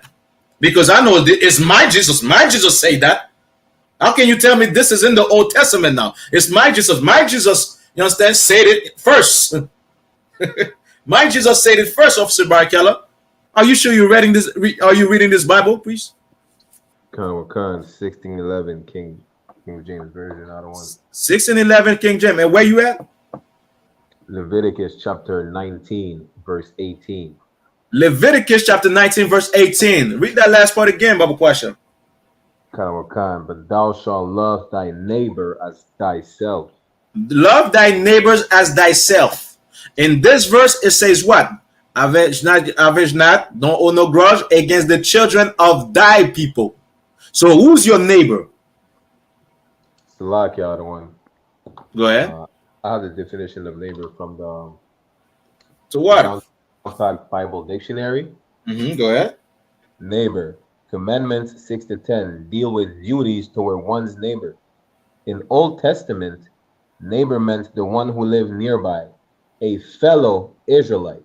A fellow Israelite. You could drop that, because in the Old Testament, a neighbor is a fellow Israelite, the children of thy people. Now, if the New Testament, they're using the Old Testament, who's the neighbor in the New Testament? So like one, it's the same neighbor as in the Old Testament. It is the same neighbor as the Old Testament, Christian. It is not two neighbors. They're using the Old Testament in the New Testament. So the neighbor, the same neighbor in the Old Testament, which is another Israelite, is the same neighbor in the New Testament, which is another Israelite. Because they're using exactly the old. It is easy to understand. But the thing is, you don't love your neighbor. You want to love everybody. You don't love your neighbor. You're not willing to, you understand, to die for your neighbor. You understand? You're not really, you understand, to be a sacrifice to your neighbor, which is another fellow Israelite in the same struggle that you live in, man. We are in the UPK. I pray you understand. We are in the UPK. Understand? I hope you see it. You understand? You don't see it. You understand? With those four, you understand the KC4. You understand? So what say Israelite you? These are your neighbors in the Old Testament, the Israelite. And if you understand, they're using, you understand, in the New Testament, they're using the Old Testament and talk about neighbors, which is the same neighbor. You understand? It's not everybody else. It's not, you understand, because that person lived next to you. You understand? That's a East Indian or another race. You understand? These are your neighbors. Nah. But the so-called Black, Hispanics, and Native Indian in the same oppression as you, those are your neighbor. They live like you. And you know what? You got to be willing to die for them, man. You understand? If you love them, you got to be willing to put your life on the line for them, man. And we do that, you understand, in camp. You understand? And one of our brothers got persecuted for being in camp. You understand? 4 of our brothers, you understand, got persecuted. You understand? For being in camp. Until you understand, you see exactly this. 4 of our brothers, you understand, got persecuted. And you got to be willing, you understand, to be like this, man. You got to be willing to, you understand, to die or to be arrested, to sleep in jail for this truth. Right. For bringing the truth out, you understand, to your people, man. You understand? Christ says what? Christ says, you understand, don't be scared, you understand? Be of good joy when they revile you. When they, you understand, when they oppress you for this work. Well, you know what? It's a pleasure, you understand, to war with you, Akim. It is a pleasure, you understand, to ride, you understand, to be in the school with all of you, you understand, all of the troopers, you understand, the officers and the captain and generals, man. It is a pleasure, man. You understand? And I thank every one of you, you understand, Damn right. God, most high in Christ. And I thank every one of you, you understand, for the hard work that you're doing, and you understand, for putting me first above you, for willing to die for me. And you know what? The sentiment is likewise. It is mutual. You understand? This is love, Christian. It's not love. There's no love in the Christian church. Right.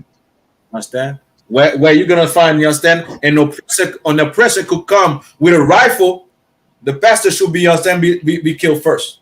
The pastor should be running, seeing that man with a rifle, running toward that man, you understand? Right. Towards that Edomite to save the congregation.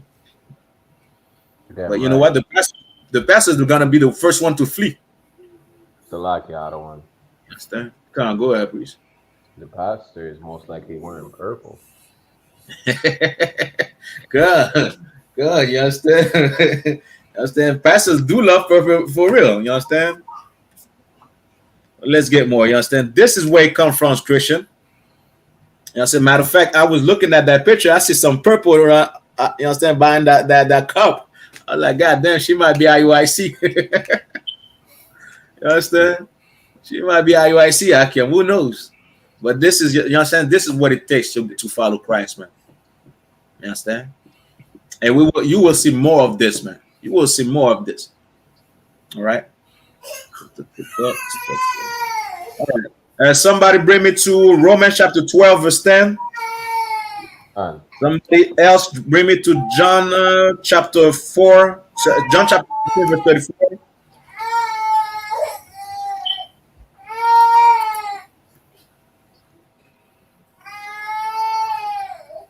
The book of Romans chapter 12, verse 10.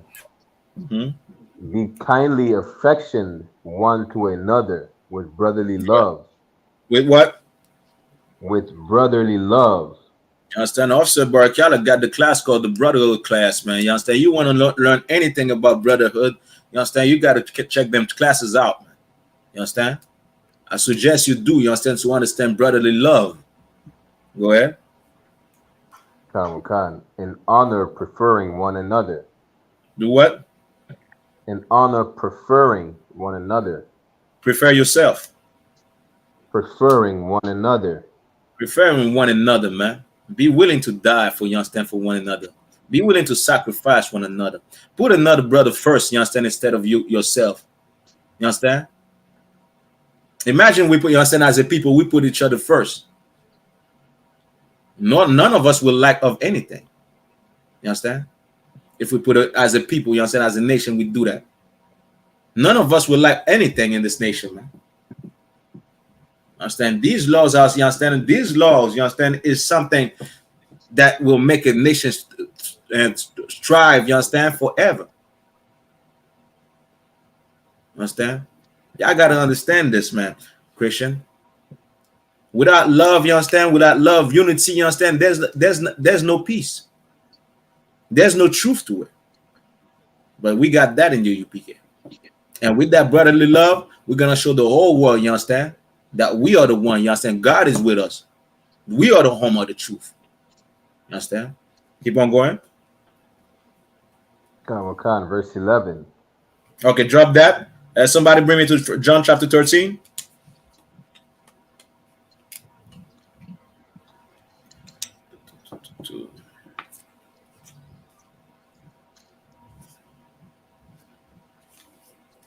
John chapter 13, verse 34. Officers budget left.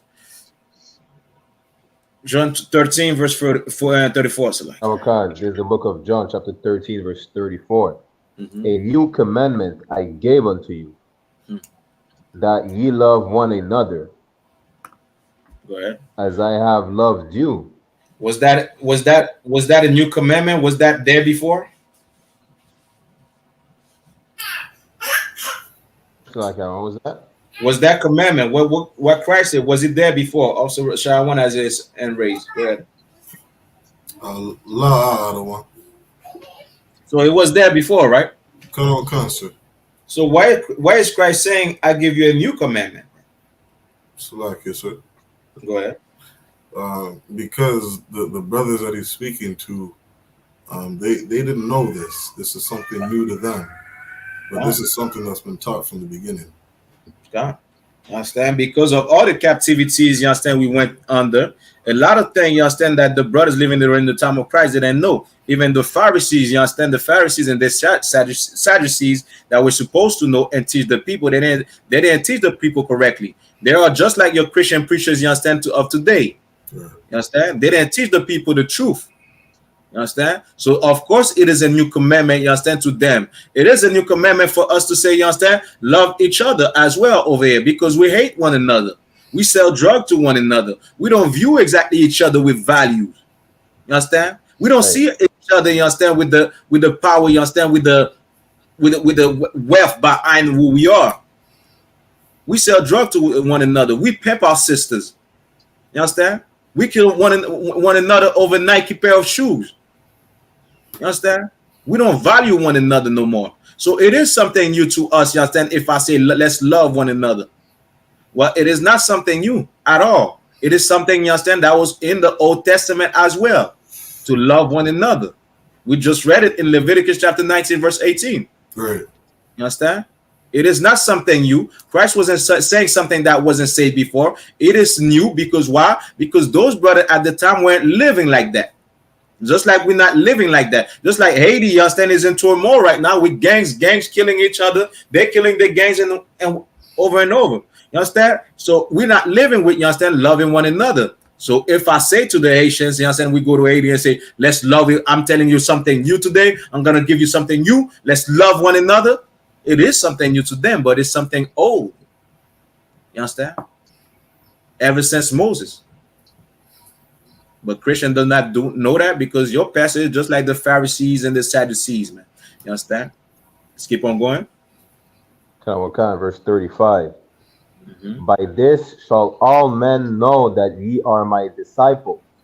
Ooh, Christian. What is the ultimate price of love?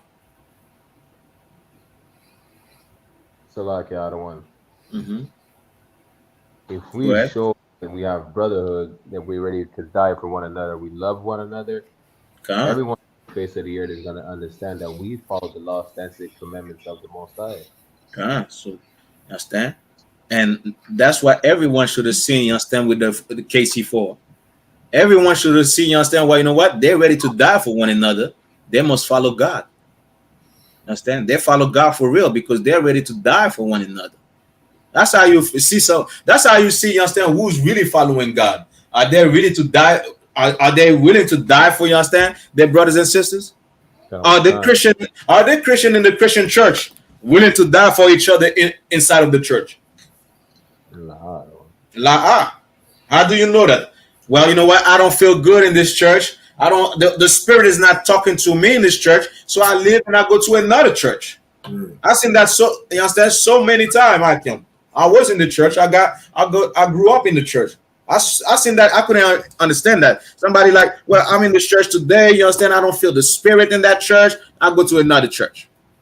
Meanwhile, it's supposed to be the same denomination. It's supposed to be the same church, which means it is not the same spirit. It is not the same guidance. It is not the same doctrine in this church.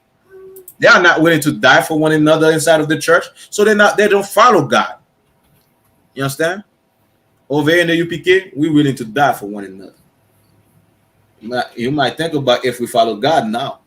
You understand? You might think about if we follow God, saying those 4 men, KC 4 men, Kansas City 4. Understand? That sounds like a video game. You understand? Where you see you have them 4 men, you understand, just chopping up everybody, all those 30 men. So, you know what I mean? Until they get to that purple prince. Understand?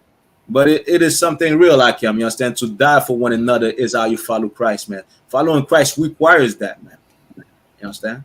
And this is something you're never gonna find outside of these walls, like him. Right? All right. Somebody bring me to 1 Peter chapter 3, verse 8. Christian, I kept the Christian for the Christian today. You understand? Just stay in the New Testament for them. You understand? Because the title, you understand? Oh, ready to die? Why should I be ready to die? Christ is already my sacrifice. I don't have to die for nobody. Officers of Baja, I don't have to die for you. Christ died for you already. You understand? That's not what the Bible say, though. You understand? That's not what the Bible said. The Bible said I got to be ready to die for my brothers and sisters. Understand? Oh, let's get it. It's the book of 1 Peter chapter 3 and verse 8. Go ahead. Finally, be ye all of one mind. Being all of what? One mind. You understand? Just like I took with the church as an example, right? Well, I don't feel good in this church. The spirit is not really talking to me. I'm going to another church. It's not in one mind. Right. Either I'm in Canada, if I'm in Haiti, either if I'm in whichever school of the I.S.U.P.K, I feel good inside of it. Why? Because we are in one mind.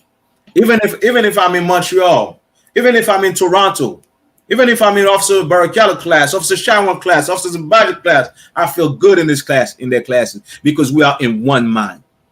I know that whatever Officer Zabadi say, Officer Shawan is going to say the same thing.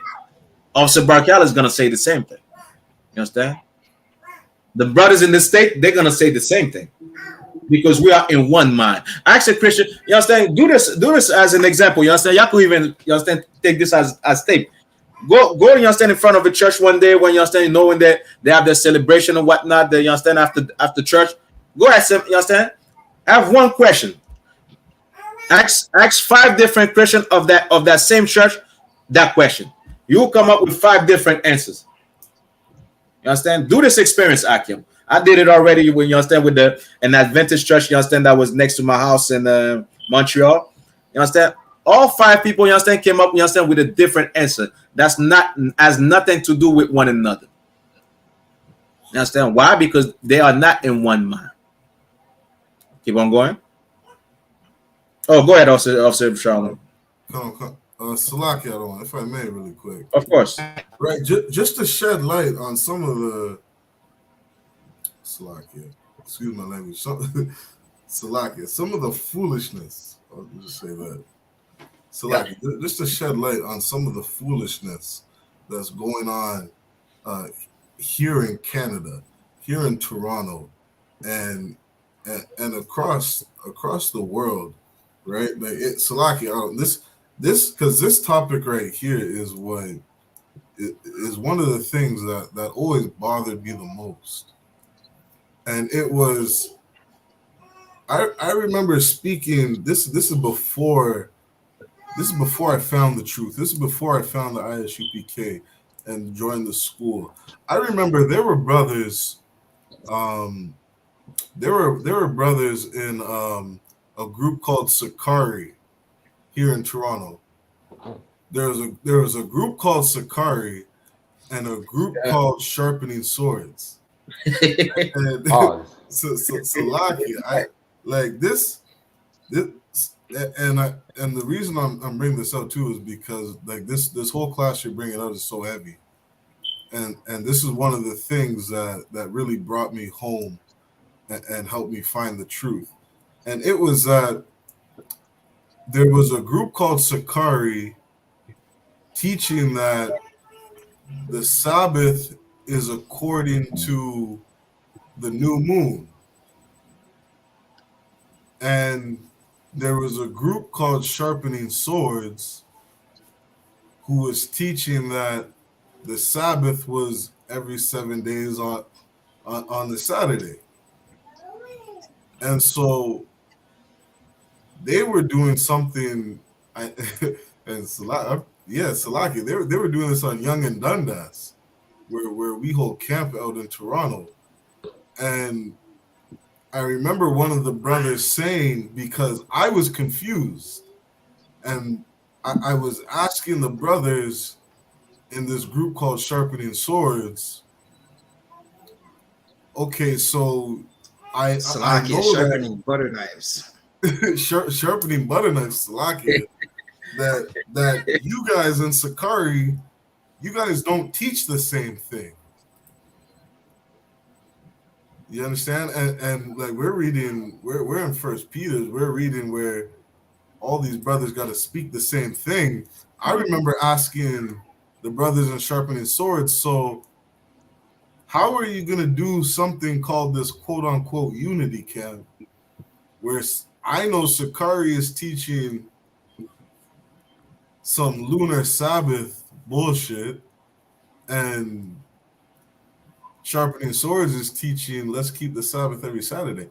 And the brother told me, well, what we're going to do is when we go out together, who's ever on the mic and who's ever speaking, whoever walks by during the camp, we're going to let him deal with the people speaking. Oh, nice.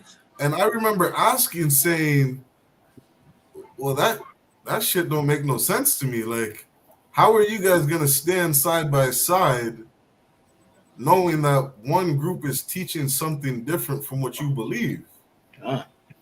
And he said, all he said was, well, not every camp has the full truth.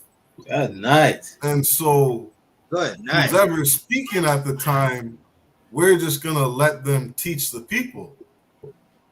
And I didn't respond to the brother. I just remember walking away thinking in my head, like, Salakia for my language, this shit is evil as fuck.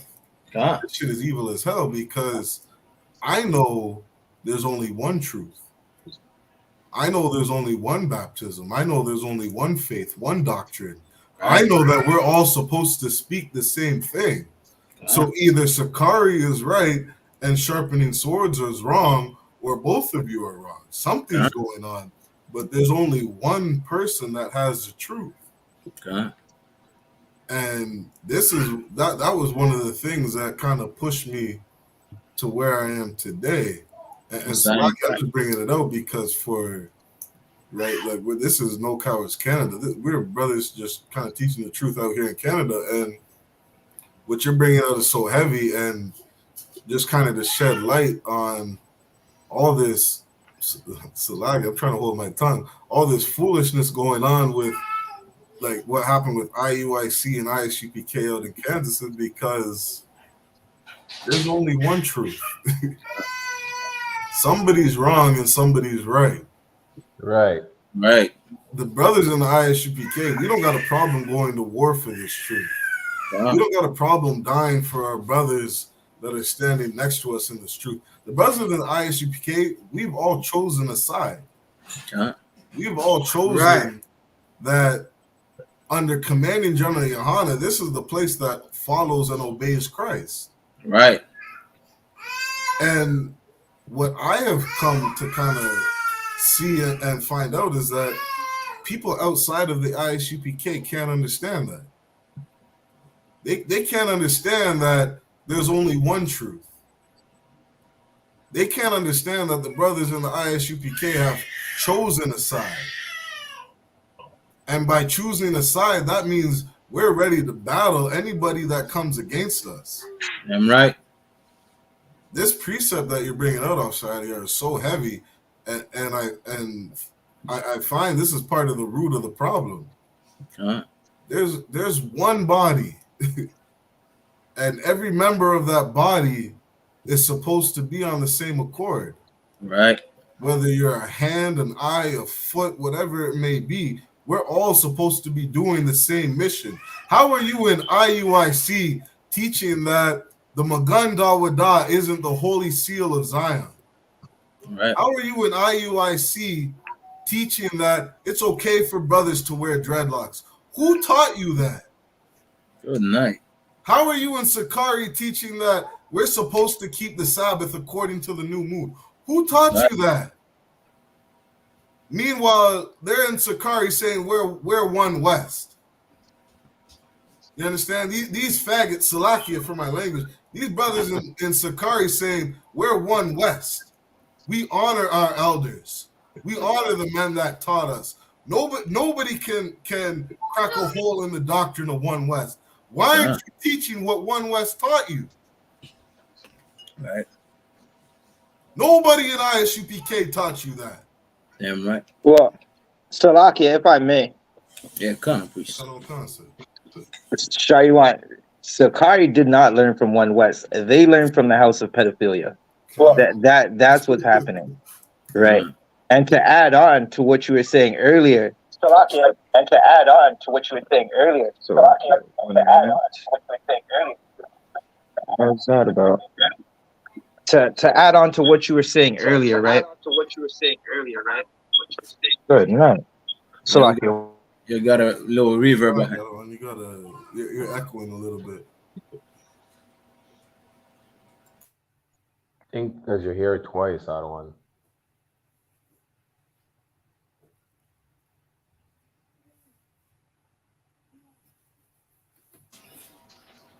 I think Officer's budget back.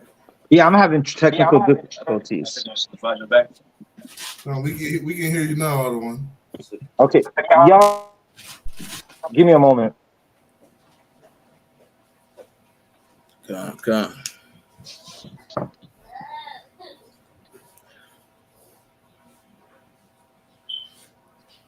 Salaki, if I may, really quick before Zabadi jumps back in.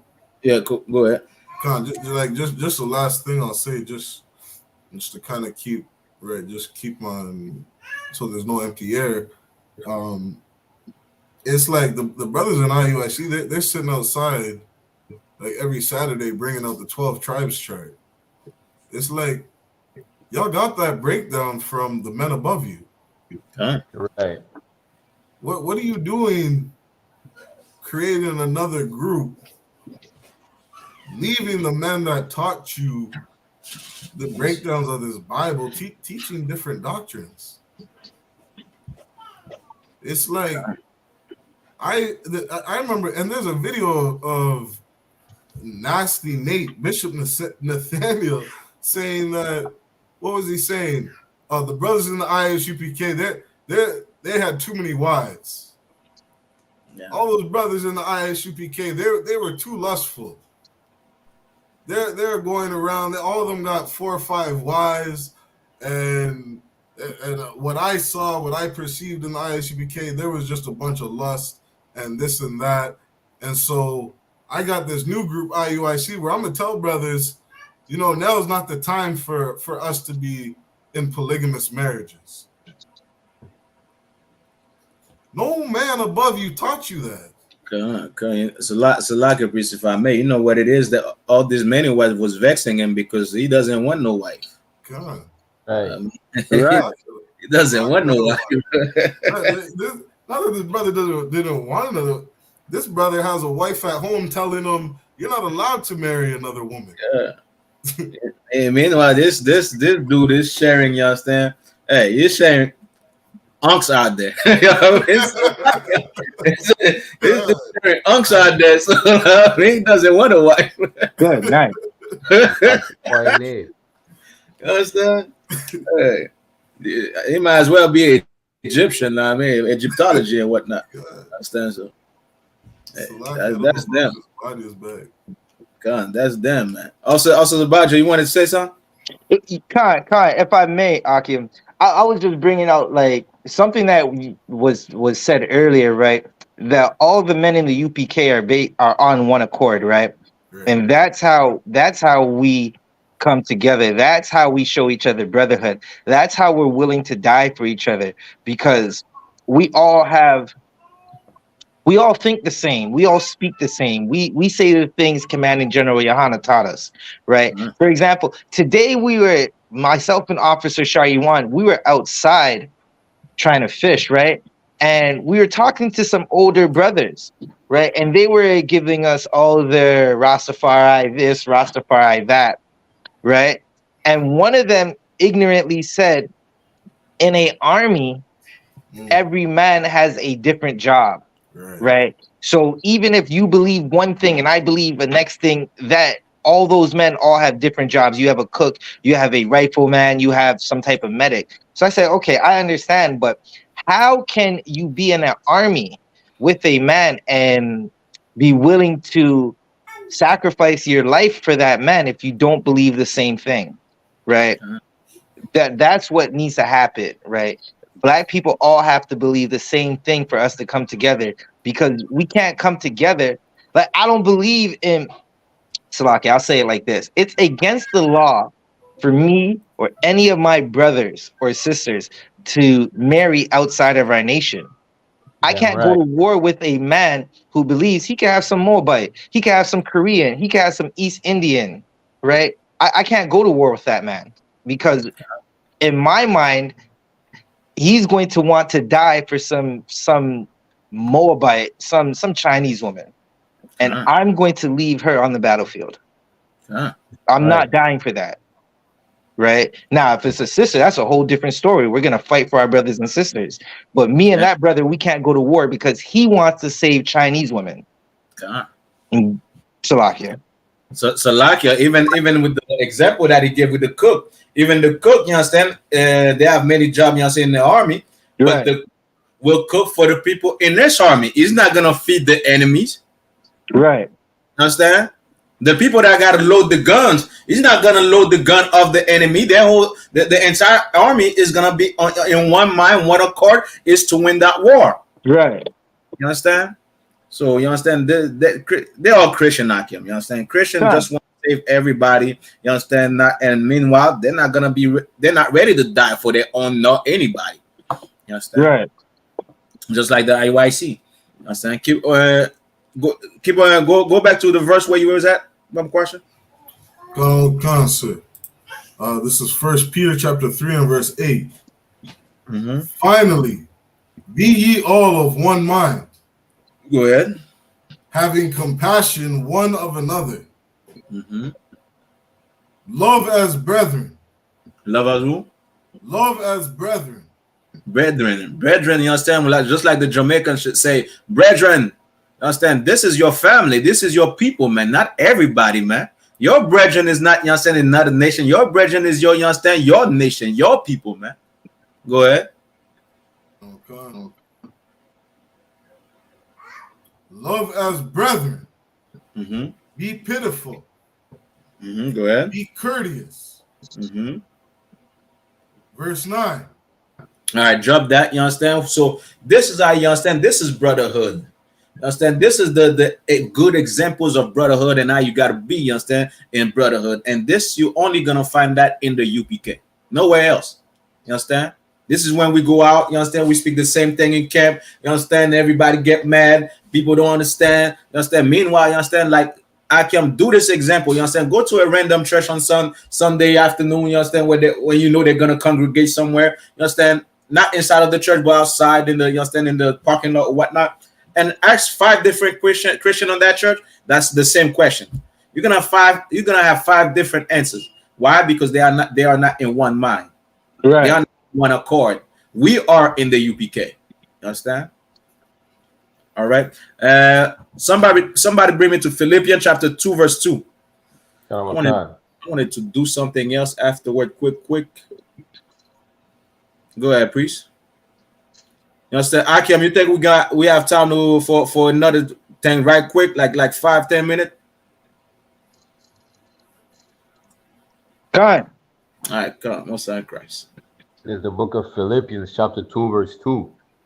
Fulfill ye my joy. Fill you my joy. You understand? Do me favor. You understand? Make me happy.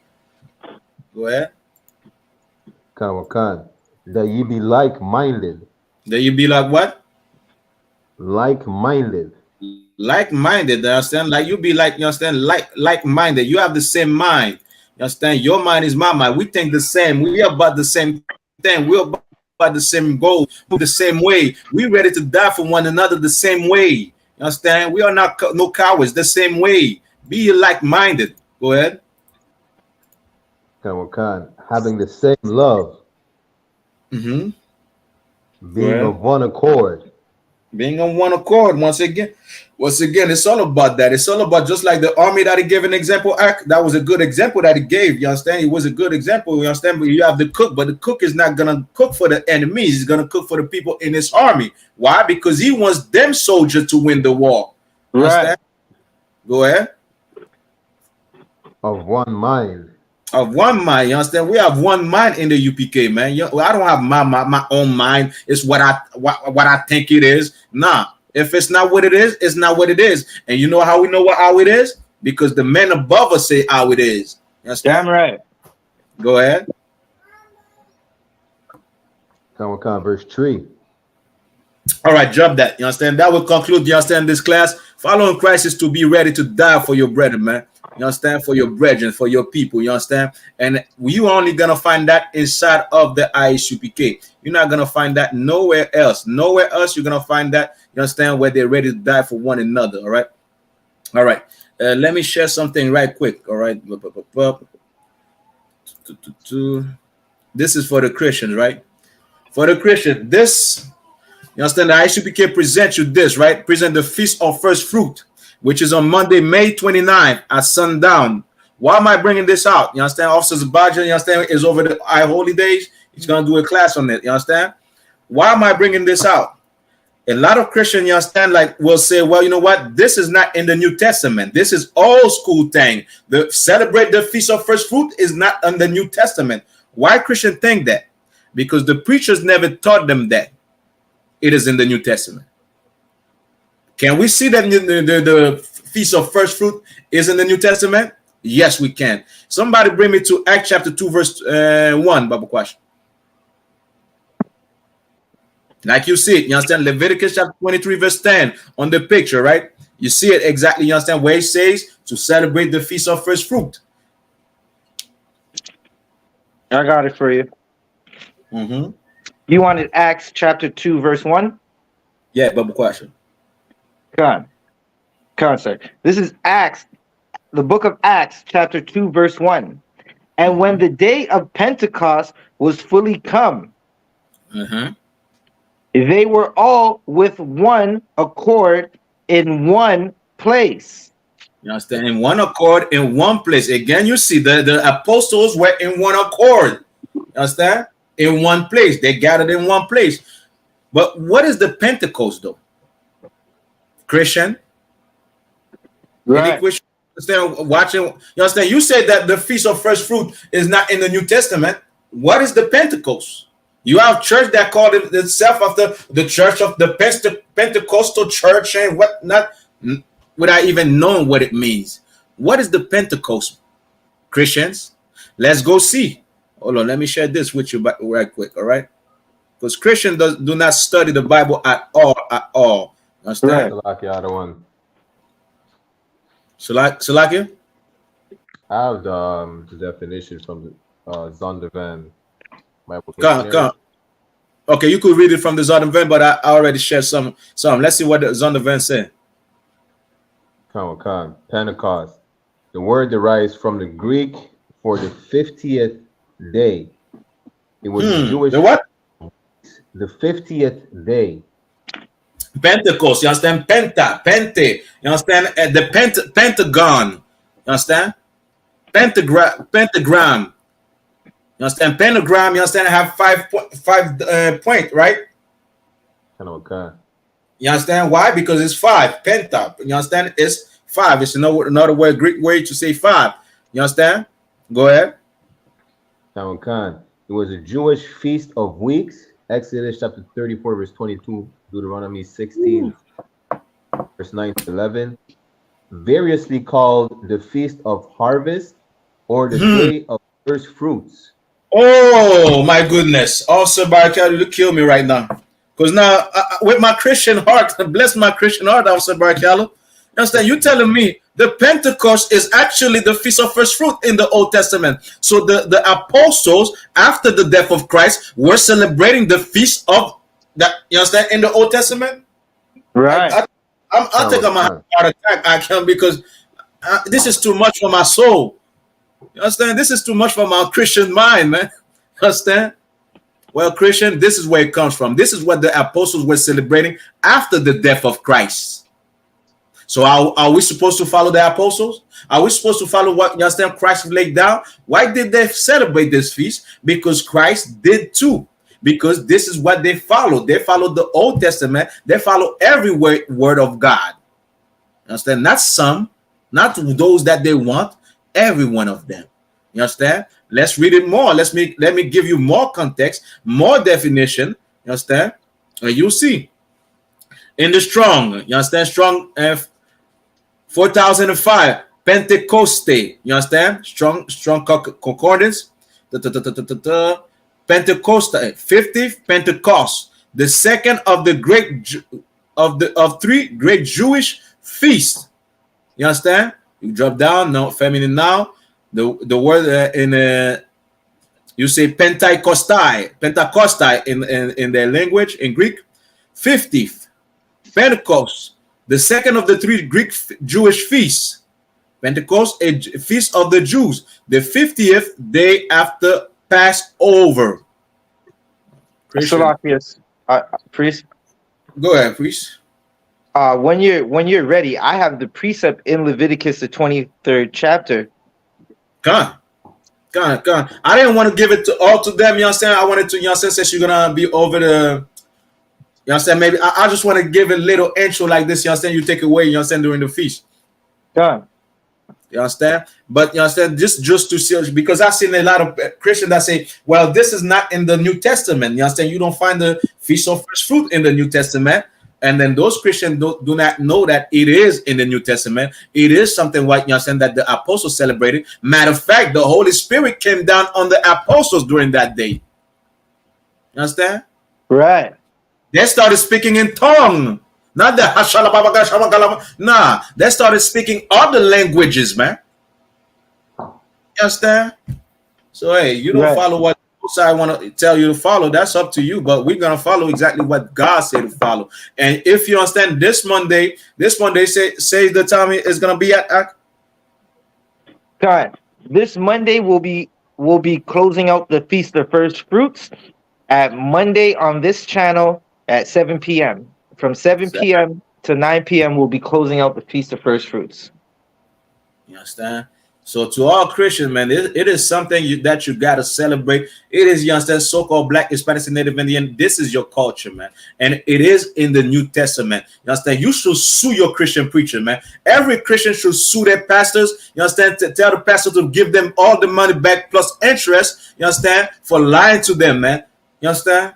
Right. Because it's not telling you the truth of the Bible. It's not teaching you a goddamn thing in the Bible. But we will in the man, you understand? Because we are in one accord, and you understand, we love our brothers and sisters. We will teach every so-called Black, Hispanic, and Native Indian the truth. You understand? Thus says the Bible. All right. Right. That being said, to what I can for writing with me for this class, you understand? We had an amazing class. You understand? Christians do not love. You understand? They understand that following Christ is to be ready to die for our brothers, and I'm ready to do the same sacrifice as well for all your brothers. Damn right. You understand? Salakia Adiyar, if I may. Of course, priest. Shameless plug for anybody watching right now. Tomorrow at 5 p.m. we'll be airing a live streaming. We'll be live streaming the Rise 1969. That's our vidcast, our show. We touch on subjects that are relevant to Blacks, Hispanics, and Native Americans.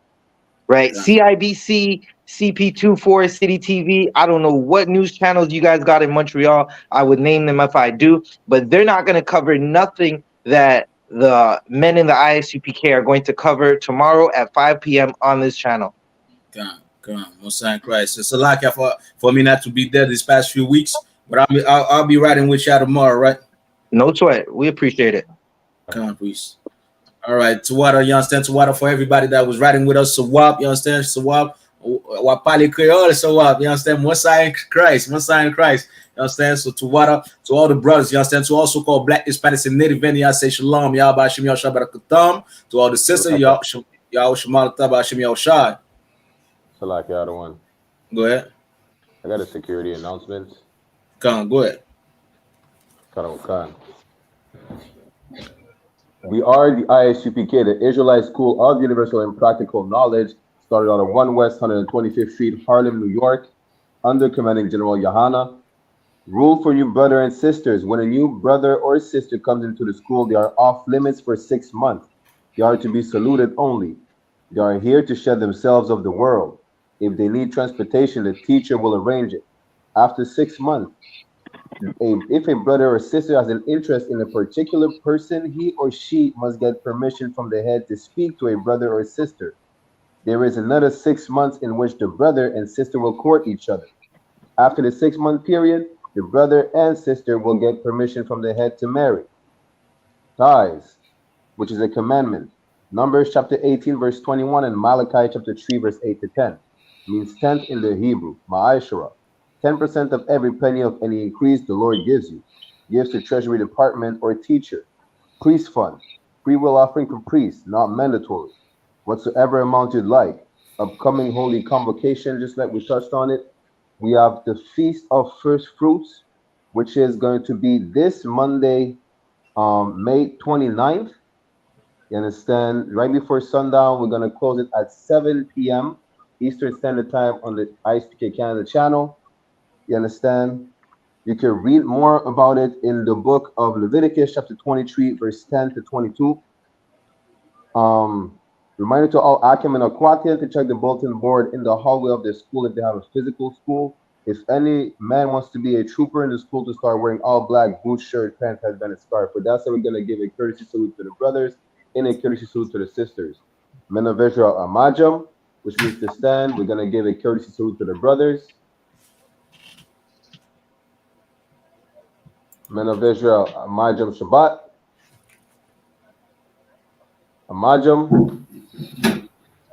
Barak. Yahweh Thumb. Yajamatah, which means hands down. Sar, which means turn. So turn and face the sisters if you have any in your presence. We're going to give a courtesy salute to the sisters. Men of Israel Amajam Shabbat. Amajam. Barak. Yahweh Shema Samba Shem Yahweh Shai. Yajamatah, which means hands down, class dismissed. So I just played the video of the, you understand, the video that was sent to us, you understand, of Texas El Paso, right? Instead of playing a song.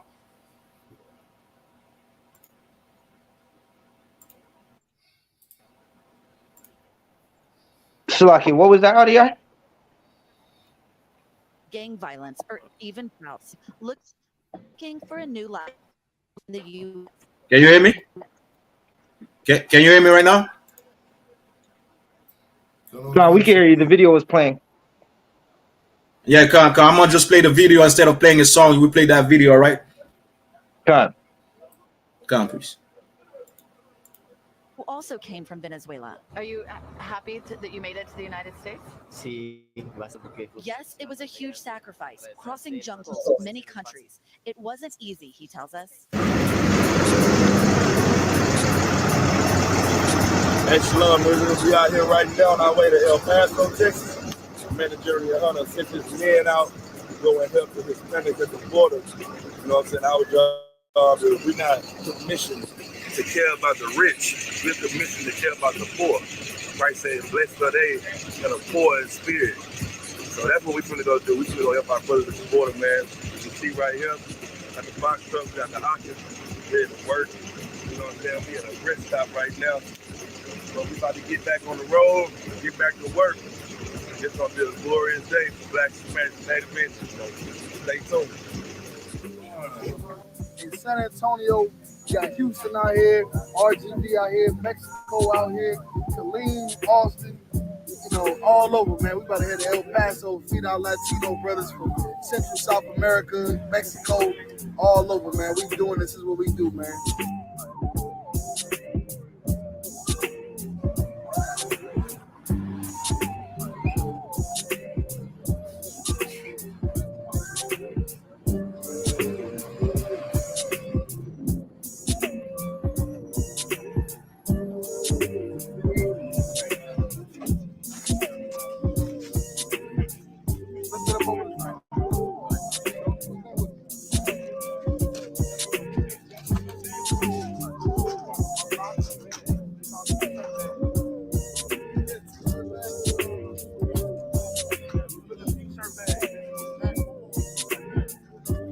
So right now we in El Paso, right by the border. They ended Title 42, and they told the brothers that they could come over and seek asylum.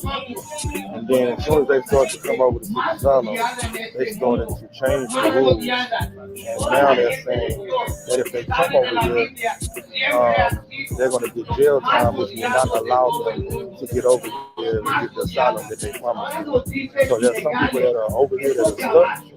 There are like 11,000 that they sending back a day to other countries. They're making it now to where they have to seek asylum in the country that they come from before they can get asylum in the United States. And they're changing the rules.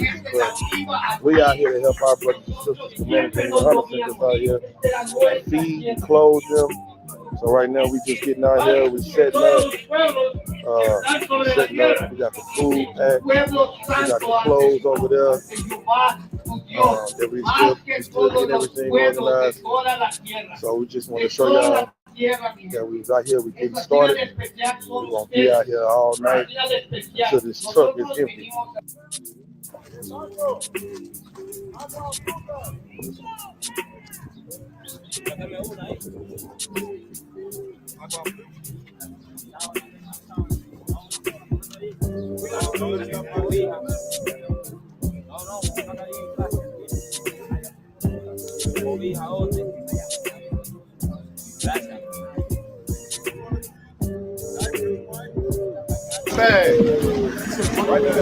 Lo que dice la Biblia, un pueblo santo.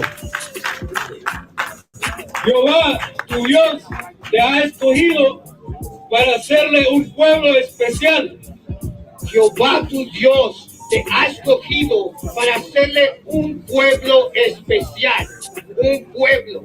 No está hablando de los chinos, no está hablando de los árabes, no está hablando de los japoneses, de nosotros. Nosotros somos la gente más odiada en este mundo, más odiada. Y toda la gente de Dios, si saben de la Biblia, siempre han sido los más odiados de todo el mundo. Los más odiados. Ahora nos dicen ilegales. Estos gabachos nos dicen a nosotros ilegales por un río que nos pertenecía a nosotros. Este es nuestro continente. Esta tierra no es de estos gabachos, es nuestra tierra. Sea bonita así como yo. For a jacket, they don't let her out. I'm gonna go see if I can find what jacket. They don't let them out right now at this hour. Okay, that's fine. That's fine. Wipes? I mean diapers. Por la toalla.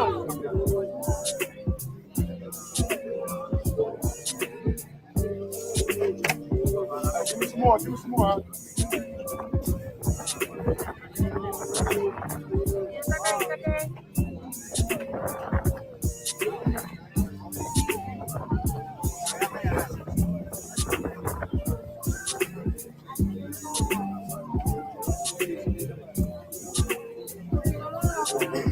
felino, ¿verdad? Y ellos adoraban a un gato, un felino, chilam palam. Ellos adoraban a otros dioses también. ¿Por qué? Porque se alejaron, se olvidaron que ellos no adoraban a dioses, ellos no se metían con eso, ellos lo que eran los primeros en llegar. Si tú estudias el libro de se me va, pero regresemos.